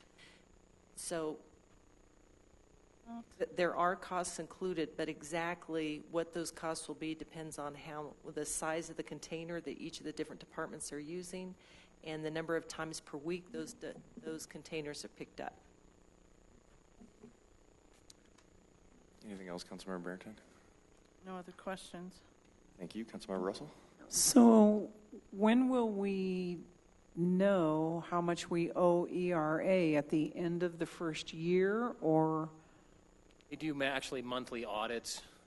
We're going to be required to provide to them actual invoices from Waste Management that show tons of trash, and they're going to help us to actually make sure that we're paying the appropriate amounts in accordance with the contract as well for that first 2-year period. Okay, so this contract was totally different than any other contract I've seen, and it's kind of like we don't really have very much information. Correct. And it's not by design, it's just the way this works. And specifically, garbage is like nothing else you're probably going to look at anyway. In as much that, again, it's all predicated upon, as the attorney has pointed out, the Schedule A, which indicates how much pickup, when, what size dumpster, what services you're going to get. Then I'd like to add that the estimate is based on historical usage. If the usage changes, then what we save and what it costs us changes as well. The rates in this document are lower than what we're paying now. So it's a 5-year contract, 3 renewable if we so choose terms, but it doesn't violate Tabor. No, because they have a clause, and that was part of the strikeouts that you probably saw in the contract, that made sure that the terms were Tabor compliant. Okay, thank you. Thank you. Mayor Pro Tem Gillis. Ms. Rico, can you let me know why there's no competitive bids on this? Why it's just the only bid we have is from Waste Management? We ended up with 3 bids. This was the bid that we chose based on best value. Why did we not put those other bids in? We have not done that in the past. We can in the future, most certainly. In the past, we've always had comparisons on what the others were and the one you chose. So is there a way that I'd just like to... Certainly. We can provide that. Constituents that aren't thrilled with Waste Management, so I need a reason to show them why we went ahead and went this direction. We absolutely have that data, and we'll provide it. Thank you so much. Mm-hmm. City Manager Keck, are you able to anecdotally help provide that this was the low-cost provider and whatnot? Yeah, it was. And again, we didn't run the bid process. That was run by ERA. However, the data that was provided to the city did clearly indicate that Waste Management's provision of these items to the city and its various facilities was the most cost-efficacious. I believe Republic Services and who was the third company? It wasn't Liberty Waste, but... No, it wasn't Liberty. I think it was Republic Services and another, I can't remember the other company. Thank you. It sounds like a little request to disseminate that information to council. Absolutely. Thank you. Could I entertain a motion at this point? So moved. Thank you. Is there a second? I'll second. Thank you. We have a first and a second to approve. Councilmember Barentine? The Mayor Pro Tem is correct. When we get RFP information, regardless of whether it's done through ERA or the city, we need to be provided with that information so that we can make an informed decision. You're anecdotally throwing out figures, but you have a hard figure in here that we're going to be saving $49,000, and I see nothing presented in the documentation here that I'll be voting on to support or justify that we're going to this process for that. I also don't think that I don't see this as a contract. I mean, I've got a page here that's so tiny that you would have to be Superman to read any of this information on here. I also see that there's nothing in here on the pricing for any kind of recyclables. And we just got done with a big meeting on how we want to be sustainable and go ahead and show a good... Point of order. Thank you. If you'll concede the floor for a moment, Councilmember Barentine. Councilmember Yates. During this process, it's about asking a question, not lecturing. The point's been made that, we would like to see the 3 bids, but to have a council member sit up here and chew out a staff member is just inappropriate. Thank you. I do agree that the issue of the bid information has been discussed and has been resolved through staff's telling us they're going to provide that, so perhaps we could move on to another issue, but I'll turn the floor back over to Councilmember Barentine. Okay. I don't have a contract here to be able to vote on it. I need to know what the terms are, what they're going to be picking up, and whether they're going to be supplying services that the community says they want. I don't have a contract. Part of the documentation that's been provided to us, and I'm sorry if it would feel to anybody that they're being chewed out, but when I receive information that is too tiny to read, then it becomes worthless, and it doesn't help in the process. The information that was provided with the packet was kind of more about ERAs, what they were doing and what was going on, and less about this contract with for waste management. And if we're going to do something for 5 years, we need to make sure that we have all of the information. I don't think I disagree with Councilmember Yates in that the issue for the RFP has not been resolved, because I cannot vote on this without the information on those RFPs to make sure that we're making the best decision that we can. And I would like the question of the recyclables and a little bit more tie down on how we're getting that $49,000. That's my explanation, and I apologize if it hurts anybody's feelings. That's not what it's intended for, but it is to inform you that I cannot vote for this because of the missing information. It would be a dereliction of duty from my responsibilities to my constituents. I was just explaining why I was going to vote no.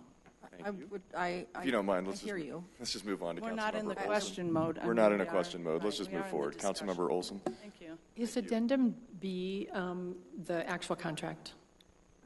The agreement, contract is a combination of the front document where Councilmember Barentine is saying the lettering is too little, right? Which is very readable. Addendum A, which points out that the first page is trash, the second page is recycling, and the third page is Portalet. Okay, great. And then Addendum B is the different terms for the Tabor and the insurance. Okay, so yeah, I think it's all there, and it is small when you look at it on hard copy, but you can go online and look at it with our online ones, and you can make it bigger, and that's just what we have to do. We have to do it with budgets, too, all the time.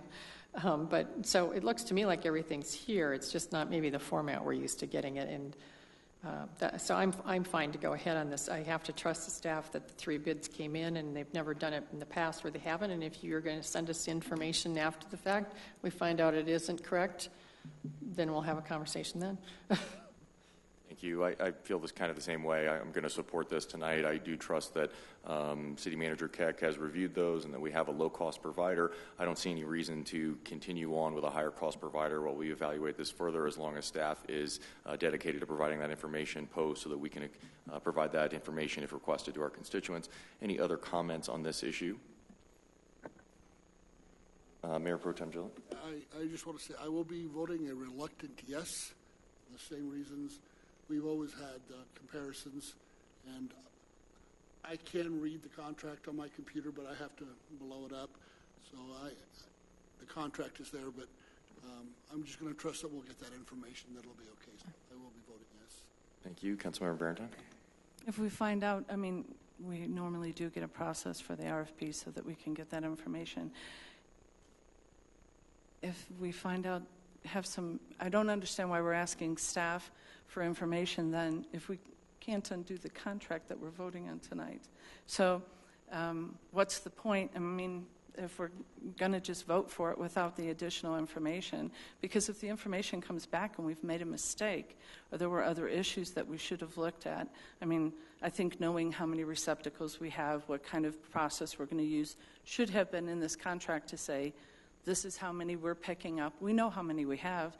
This is the recycle we're going to have. This is what we're charging, even in an approximation, but just to give a fee schedule. That's what that list is listed as, just a wastewater service summary, not the fees, not what our contract is. It's just their fee schedule.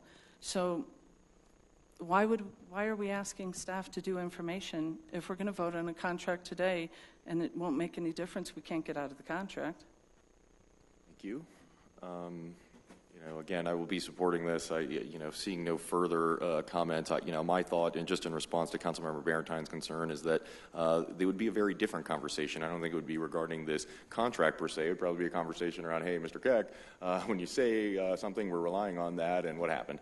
So that would probably be the nature of that conversation in my mind, if in fact there were some issue. But I don't anticipate that happening. That's why I'll support it tonight. Any further comments, Councilmember Olson? I guess then I'm asking the city manager, do you feel fairly confident that everything here is in order? I do. As a matter of fact, I just found the baseline report. This dates back to actually November of last year. So we've been very, very slow at putting this together.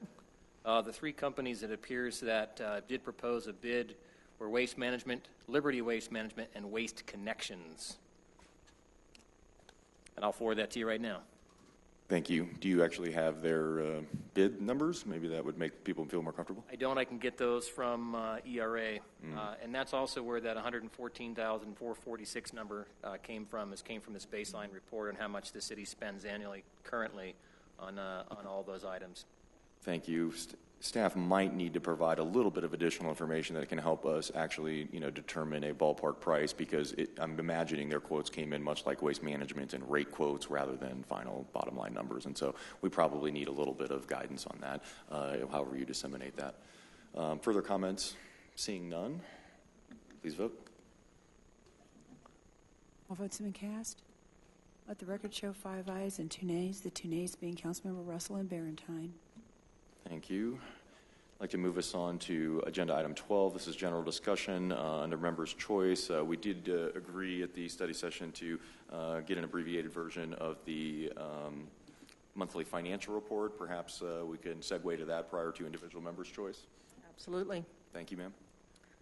So what I'd like to do is point to the document that's in your packet, and we'll talk from there. I did not bring a PowerPoint for this since I thought we were covering it in a study session. So the highlights are that the general revenues are still exceeding expenditures. We're still in a very good position, and that's by $2,700,000 approximately. We're still feeling the effects of Area 7, which is doing very well. In the month, it brought through $932,000. On an average month in 2016, it brought in approximately $627,000. You can use that for a comparison. The year-to-date revenues through the month of July are better.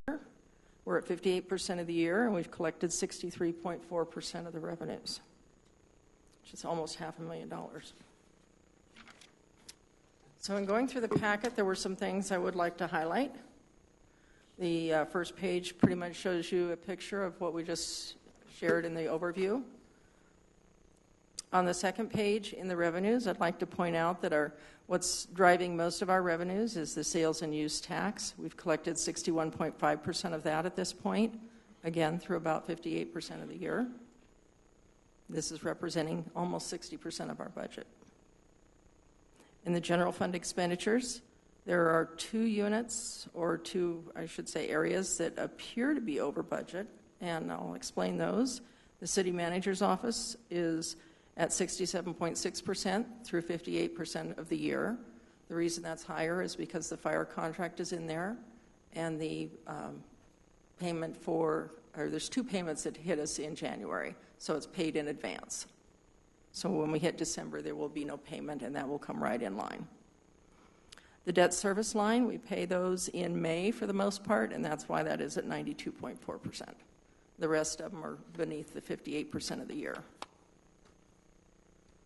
On page 3, you can clearly see Area 7. Over last year, we're over $1 million better than we were at that time. But on the rest of the areas, if you combine them, we're seeing very slow growth.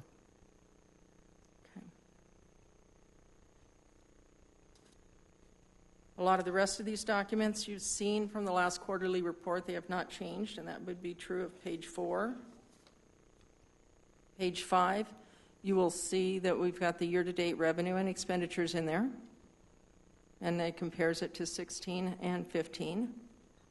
And you can see that the outside city sales tax is there as well, and that's what Area 7.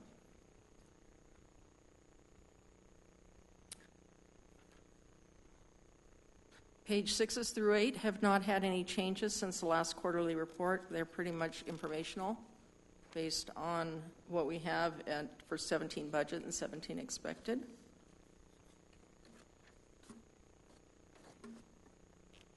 Page 9, you've got some graphs here that talk to the year-to-date changes in the sales and use tax and the year-to-date collections by month. So if you look at it by year, you can see which months are higher. So you can see our seasonality. Page 10, I'd like to point out that our sales and use tax receipts are growing, but they're growing very slowly. You can see that with the squares and the little line that go through the top chart. And then the changes are down below from year to year. On page 11, this is a a stagnant chart, but I think worth talking about a little bit. It historically looks between 2012 and 2016 in the areas of change. What I'd like to point out that is Area 1 in the 2016 chart, which is to the right, is a little bit less than last year by 0.8%, and that's our Broadway area.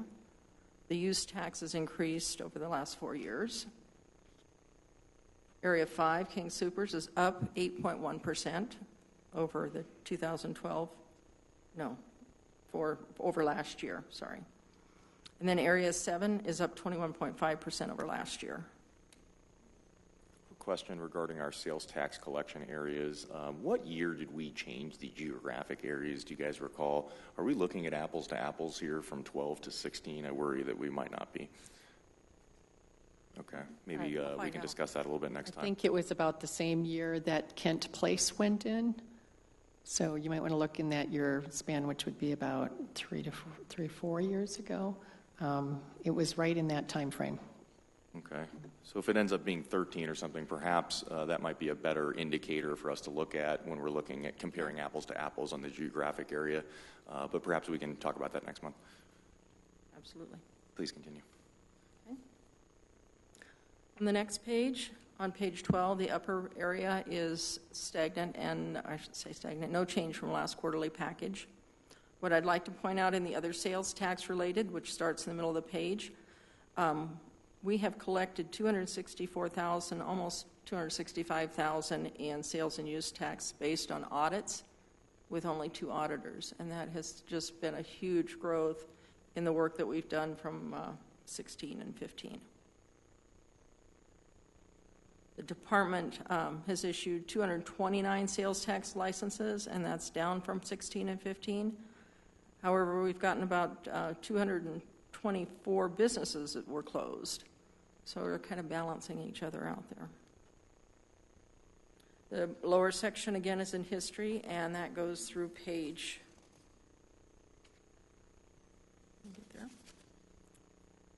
through the top of page 14.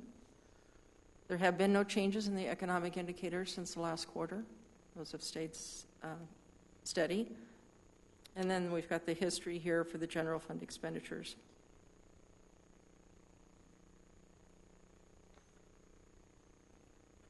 Those you can see very clearly on the next page, which has the graphs.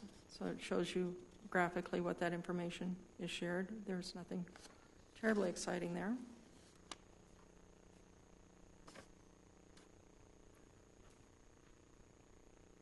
I'll move you to page 17, where this is the view of your major line items and the comparison year to date from one year to the next.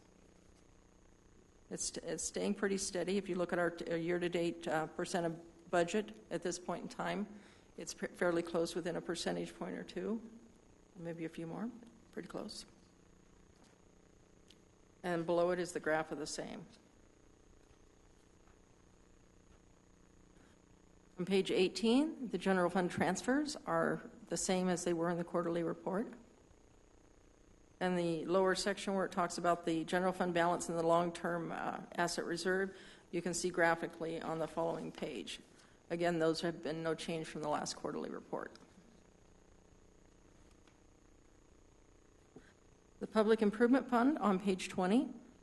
This shows that we're on target at this point. We've got revenues and expenditures, which looks, if you're following down the 2017 column, which appears that we would be over in expenditures, but we have a balance that we bring forward. We have, and that gives us a revenue and appropriations of $3,699,000. And then we add back in what we believe the annual revenue to still collect is, so that we can see what we have left and where the unappropriated fund balance is. And at this point, we've brought it down a lot lower than we have in the prior years using the capital. Lower section, it talks about the additions that go into the revenue for that account. That's the vehicle use tax, the building use tax, and the Arapahoe County Road and Bridge tax. On page 21, you have a summary by fund as to where we are with year-to-date revenues and year-to-date expenditures and what we're expecting at year-end balances. What I would like to point out is that the general fund balance is more of a balance as of what we've spent with year-to-date revenues and year-to-date expenditures rather than a full forecast. I will pop you to 24, which pretty much recaps the same information that we had. I think it was on page 2 with the green and white lines. You will find right below that where it talks about the fund balance analysis and about the fourth line down under that. You can see that 13,685 number under the July 17. Now they're kind of tiny numbers, apologize. But our year-end estimate for the year is actually the 11,419,000, which is just to the right of it.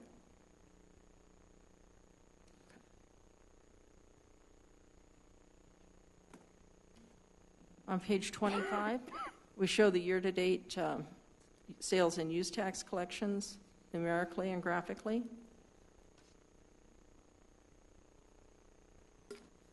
And that's pretty much the total package. Any questions? Thank you. Questions or comments from City Council? Councilmember Olson. Thank you for going through it. We haven't gone through it quite page by page like that for us. It was helpful. I wanted to go back maybe more for the citizens to understand. Maybe was it page 12 that you were talking about? Yes, the businesses that closed. You said those 224 year-to-date had closed, but 229 have opened, which I think is important to say. And then there were 161 of those outside the physical limits and 167 of them outside that were reopened, right? Yes, so absolutely. It's a significant. So I mean, we're it's staying great to pretty see that balance, and we actually have a plus with those rather than a minus. Thank you. Councilmember Barentine. I would like to get a breakdown of the open and closed businesses. You have it in two different places here, and if we could just get a sense of which ones were kind of temporary, like a fair, or we have an Inglewood event or something. You have somebody that just comes in and does a sales tax license for a day, so that we can wrap our heads around that there actually aren't 229 brick and mortar stores starting and stopping, and how you're assessing the outside businesses. I mean, I would assume it's just ones that have their location somewhere and they're coming in, and that may only be temporary. And if there's just like these one-time kind of uses, if we could get some idea of what the mix of those is. The other is that a significant amount of our money here, and I know it was one was a audit event or something where you had a huge amount of money coming from an outside, and that's why that's been increased by, I think you said here, $1 million. Of the $2 million that we're doing, about a little over $1 million of that was responsible in the outside. Or the change, right? Right. So if, but you also are telling us here that in the amount, when we get sales tax from outside, we understand that there's a certain amount of that money that might be contested, that it really belongs to somebody else, and so we hold in a fund a certain amount of money for any of those protests. And right now you're saying that we have $1.7 million in protest claims that have been submitted, and we only have $1.4 million in that account to cover that, and that's concerning. No, the $1,700,000 is what we anticipate could be claimed, and the $1,400,000 is what we're holding in the account. At this point, we've had very few claims. I'd have to get the amount for you, but they're very small. So just to clarify there, sorry for jumping in here, but 1.7 is the total potential claims. Correct. Thank you. That you think could happen, but I mean, you're never really. I mean, we leave that in there as a contingency. After the 3 years passes by, we can go ahead and spend that. Correct. But it is still a concern when you are identifying $1.7 million and we only have 1.4 in that. I know that previously we had up to $3 million in that fund, and maybe it is something that this council needs to look at, increasing that amount of money in there. If you're looking at it and professionally making an assessment that there's 1.7 potential liability there, then we should make sure that we're covering that. That's of some concern. Thank you. Your number. So I'm just trying to make sure that we're matching up with what your professional assessment of that is. If you'll take a look at page 3 on your information for the sales and use tax by business area. In Area 1, I was just a little confused by City Center, Inglewood business area, the sales tax. You said that it was $13,377 less than the previous year or the previous period. But in your graph up there, Area 1 has a difference of $16,337, and I was just wondering if I didn't match that number up right or where that's coming from. I'll have to check and make sure we've got that correct in both areas, or what pieces go into each one, but I can get that information to you. Okay. And I've already asked you if you could kind of do a breakdown of those businesses. I know you guys probably do a lot of licenses that are just for a day or an event or maybe a one-time purchase. And I also would be interested, since we had the increase or the licenses and permits, if we could do a breakdown between which ones are licenses and permits. Is it possible? I'll find out. Yeah, I'd be interested to see, and that kind of goes to the businesses that were doing that before. And several of these little sections where you go intergovernmental revenues, charges for services, recreational, you have either an increase or a decrease on there. Is it possible that if there's some specific reason why you think it increased or decreased, that we could kind of understand why? I mean, for several of these, it's kind of like... Which? Huh? Which page are you on? Well, I think it goes from 12 to 14. And so you have little, like, governmental revenues, a paragraph, charges for services, these different. And so you have, like, as an example, charges for services. There was a 25% decrease between 2012 and 2016, which is, close to $1 million. And it would be, I appreciate you telling me. The difference. Yeah, I appreciate you telling us that there's this difference there, but it would be kind of like if you have any assessment piece on why it's changed and what's going on. Same thing with fines and forfeitures. You have a huge decrease from $1.3 million to $742,000 between 2012 and 2016. And if those are policy issues, if that's decreasing because of some other activity, it would be important to know. So I don't know whether you can do that or you can partner with the city manager to make sure that we kind of understand that as we're going into our budget process. That would be helpful. On page 16, I'm not sure, I see the fire and library for 2016. We don't have that number for actual, and I believe that's because fire was put into the city manager's department, but I'm not sure why library is. Or is library being reflected where? Library's a separate line. That got moved to Parks and Rec. Okay, that's fine. All right, and that's all I had for right now. Thanks. Thank you. Any other further questions or comments regarding the monthly financial report? Thank you, Director. Move us on to Councilmember Choice. Anybody want to kick us off this evening? Nothing tonight. Thank you, Mayor Pro Tem.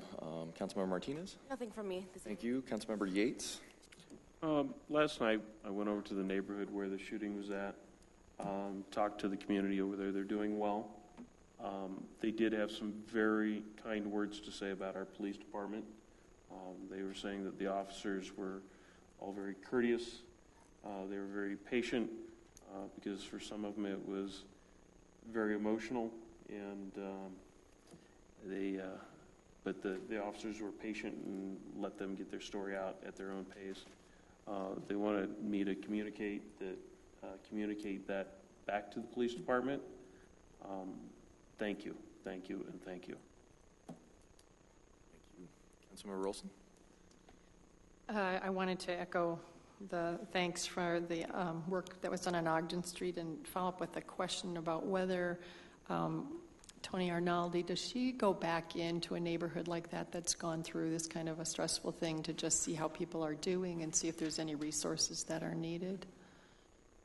And if there's a need for a neighborhood meeting, I'm glad to help push for that if that's helpful. But yeah, I'm not certain what Tony does in that situation.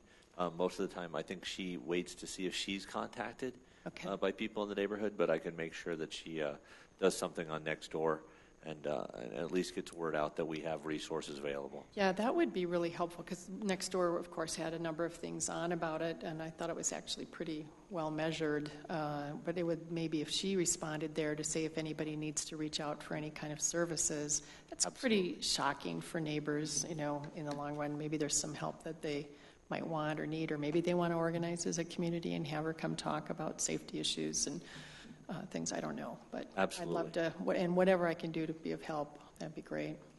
Absolutely. And then I think many of you know that former Mayor Randy Penn's mother passed away a week and a half ago or so, and wondering if we could send, if anybody knew Randy, you knew that he talked about his mother all the time and was so excited about her life and what she did. Is there a card that we could send as a council and city, or maybe you've already done that? Okay, that'd be wonderful. Thank you. And that's it. Thank you, Councilmember Barrington. I want to do a little shout out to one of the managers over at the Walmart, David Dooley. He had a couple of employees that had some shopping carts getting away from him, and those poor young men were putting themselves a little in harm's way. But that is a private piece of their parking lot. I know people think when they called me that it's actually a street for the police department, but that's actually part of their property, private property. And I think that they handled it very well, not only to keep their employees safe, but the public as well. So I appreciated his cooperation and jumping on that fast. Kids have to learn. They're not born knowing how to pay attention, but they almost got hit. So it was very nice of him to follow through on that. And I want to do a little shout out to the city attorney for helping to kind of hopefully rein in a little bit of the confusion that's been going on with the code enforcement advisory committee, and maybe some people speaking for them and kind of putting it in a little an area where it looks like they were trying to get our ordinances defined by outside legal entities, and I don't think that's a good thing to do. A lot of it happened on Nextdoor. That's never a good place to initiate policy right away, and it just creates a lot of speculation and gossip and misinformation. So I really appreciate that she's helped to kind of rein that in. I know that you're going to be meeting with some of the code people on Thursday so that we can set some guidelines and not rabble-rouse. It's not our job to rabble-rouse the community before we even know what a committee like that is doing. So I want to say thank you very much for all the work you've done. You've hardly been here a quarter yet. Has it been at least 3 months? Oh, just. Oh. So, yeah, we can start to torture you now. And but I really do appreciate that. And you have now experienced firsthand how Nextdoor can get out of hand a little bit. But I think she's going to help rein that in, and we'll have a very productive meeting, hopefully, with code enforcement on August 30th. I have no doubt well attended, and maybe, unfortunately, maybe a little hurt feelings and stuff, but I think we can soothe that over quickly if we get some accurate information out there. And that's all I had. Thank you. Councilmember Russell. I just would like to thank you all for coming out this evening, and just would like to put it out there. This was on October 3rd. I am having a joint town hall meeting with Councilmember Barentine, and we are hosting George Brockler, our current district attorney, and I believe he's also running for governor. But anyway, he's going to come and speak about what the district attorney does, and so, get the word out there. So thank you all for coming out tonight. I greatly appreciate it. Thank you. Manager's choice. I've just had two really brief things I wanted to highlight and thank the staff and council members who were at River Run last Thursday to help accept this Starburst Award from GOCO and Colorado Lottery for excellent use of their funds. I think it's a great testament to the partnership and our shared goals of a healthier river corridor as well as additional recreation opportunities. This really is a gem of our community, again, named by Westward as the best place in Denver to surf. So please do get onto River Run. I do think there's great potential for us, particularly next year with a joint event, perhaps with Sheridan, to get a lot more people down there and get utility, which is already through the roof, even higher for next summer. And then I just wanted to highlight that this weekend I'll be attending the Dr. Cog workshop, I believe, in Colorado Springs, and be presenting a few of the items. I believe staff has put together a brief presentation for the Dr. Cog board that I'll be presenting then. City manager's choice. I do not have a report this evening, sir. Thank you. City attorney's choice. No report this evening. Thank you. Then we are hereby adjourned. Thank you, everyone. That I know of. Probably. Other than We'll take it, though. snowboarding. We'll take it. I didn't think about that. And until you slipping laughed. right I went, into oh, the- yeah. So Best until place. the end of the